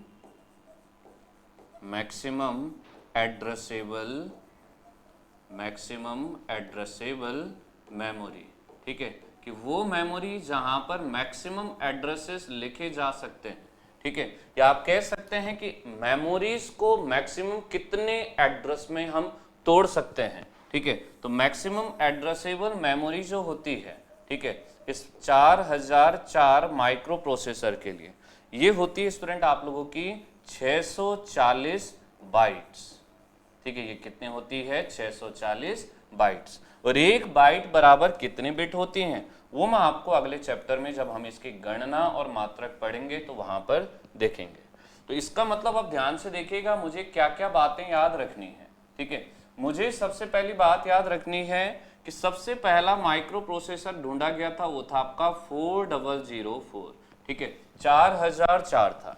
कब ढूंढा गया? 1971 में। किस कंपनी ने ढूंढा था? इंटेल ने। या किसने बनाया था? इंटेल ने। कितने बिट का था? 4 बिट का था। इसका मतलब एक समय पर 4 ही बिट को प्रोसेस करा सकता था। डेटा लाइन या डेटा बसेस कितनी थी? 4 थी।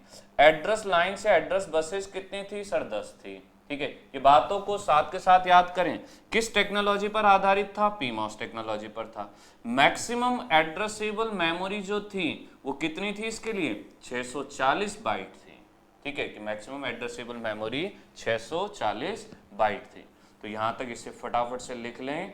ठीक है, और समझें चीज़ों को कि ये बातें आपके एग्जामिनेशन में आती हैं जो आपको पता होनी चाहिए।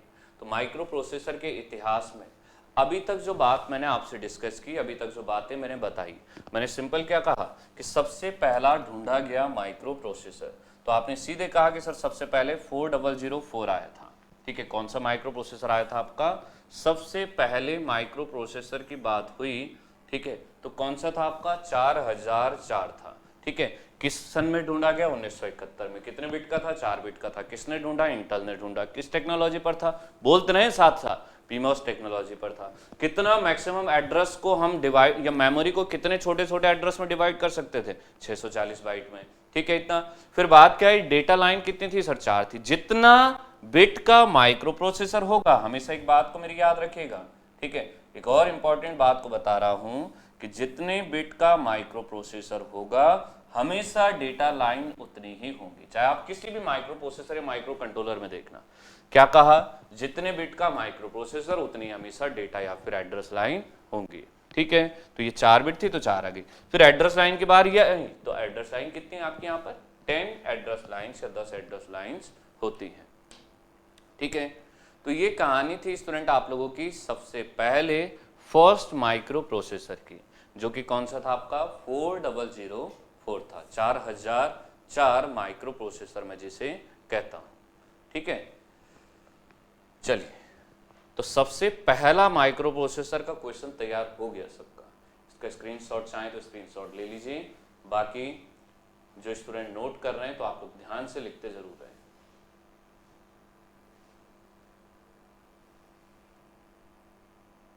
क्लियर है इतना? ठीक है, चलिए,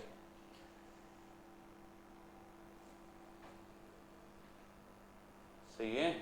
अब ये तो था स्टूडेंट आपका सबसे पहला माइक्रो प्रोसेसर। इसी तरह से बात आती है जब हम आगे बढ़ते हैं धीरे धीरे, तो फिर नेक्स्ट बात आती है कि सबसे पहला 8 बिट का कौन था। अगला जो क्वेश्चन बनता है, फिर अगला क्वेश्चन बनता है कि सबसे ज्यादा प्रयोग होने वाला 8 बिट का कौन था। फिर अगला क्वेश्चन आता है कि सबसे ज्यादा प्रयोग होने वाला 16 बिट का कौन सा था। तो ये सारी ये 3-4 सिर्फ माइक्रो प्रोसेसर, बहुत ज्यादा याद नहीं रखना आपको, बस ये 3 to 4 माइक्रो प्रोसेसर आप लोगों को याद रखने हैं, और यही आपके जनरली एग्जामिनेशन में भी पूछे भी जाते हैं। ठीक है, इन्हीं को अक्सर एग्जामिनेशन में आप लोगों को बार बार इन्हीं बातों को आपको पूछता भी है। ठीक है, तो यहाँ तक अच्छे से रिवाइज कर लीजिएगा, इससे आगे की चीज़ों को। ठीक है, यहाँ आज की क्लास में जो अभी तक हमने देखा, आप देख सकते हैं कि सिलेबस के अकॉर्डिंग पहला चैप्टर हो चुका आपका। ठीक है, फर्स्ट ये वाला जो चैप्टर था आप लोग चाहें तो लिख भी सकते हैं। ठीक है, कि ये क्या था आपका पहला चैप्टर था, ये आपका अध्याय 1 था। ठीक है, ये आपका कंप्लीट हो चुका है, फर्स्ट चैप्टर आपका कंप्लीट हो चुका है। ठीक है, फर्स्ट चैप्टर हमारा फिनिश हम लोग कर चुके हैं, जो आपका माइक्रो प्रोसेसर का इंट्रोडक्शन था। फिर सेकंड चैप्टर पर हम लोग आए थे, सेकंड चैप्टर हमने अभी स्टार्ट किया ही था।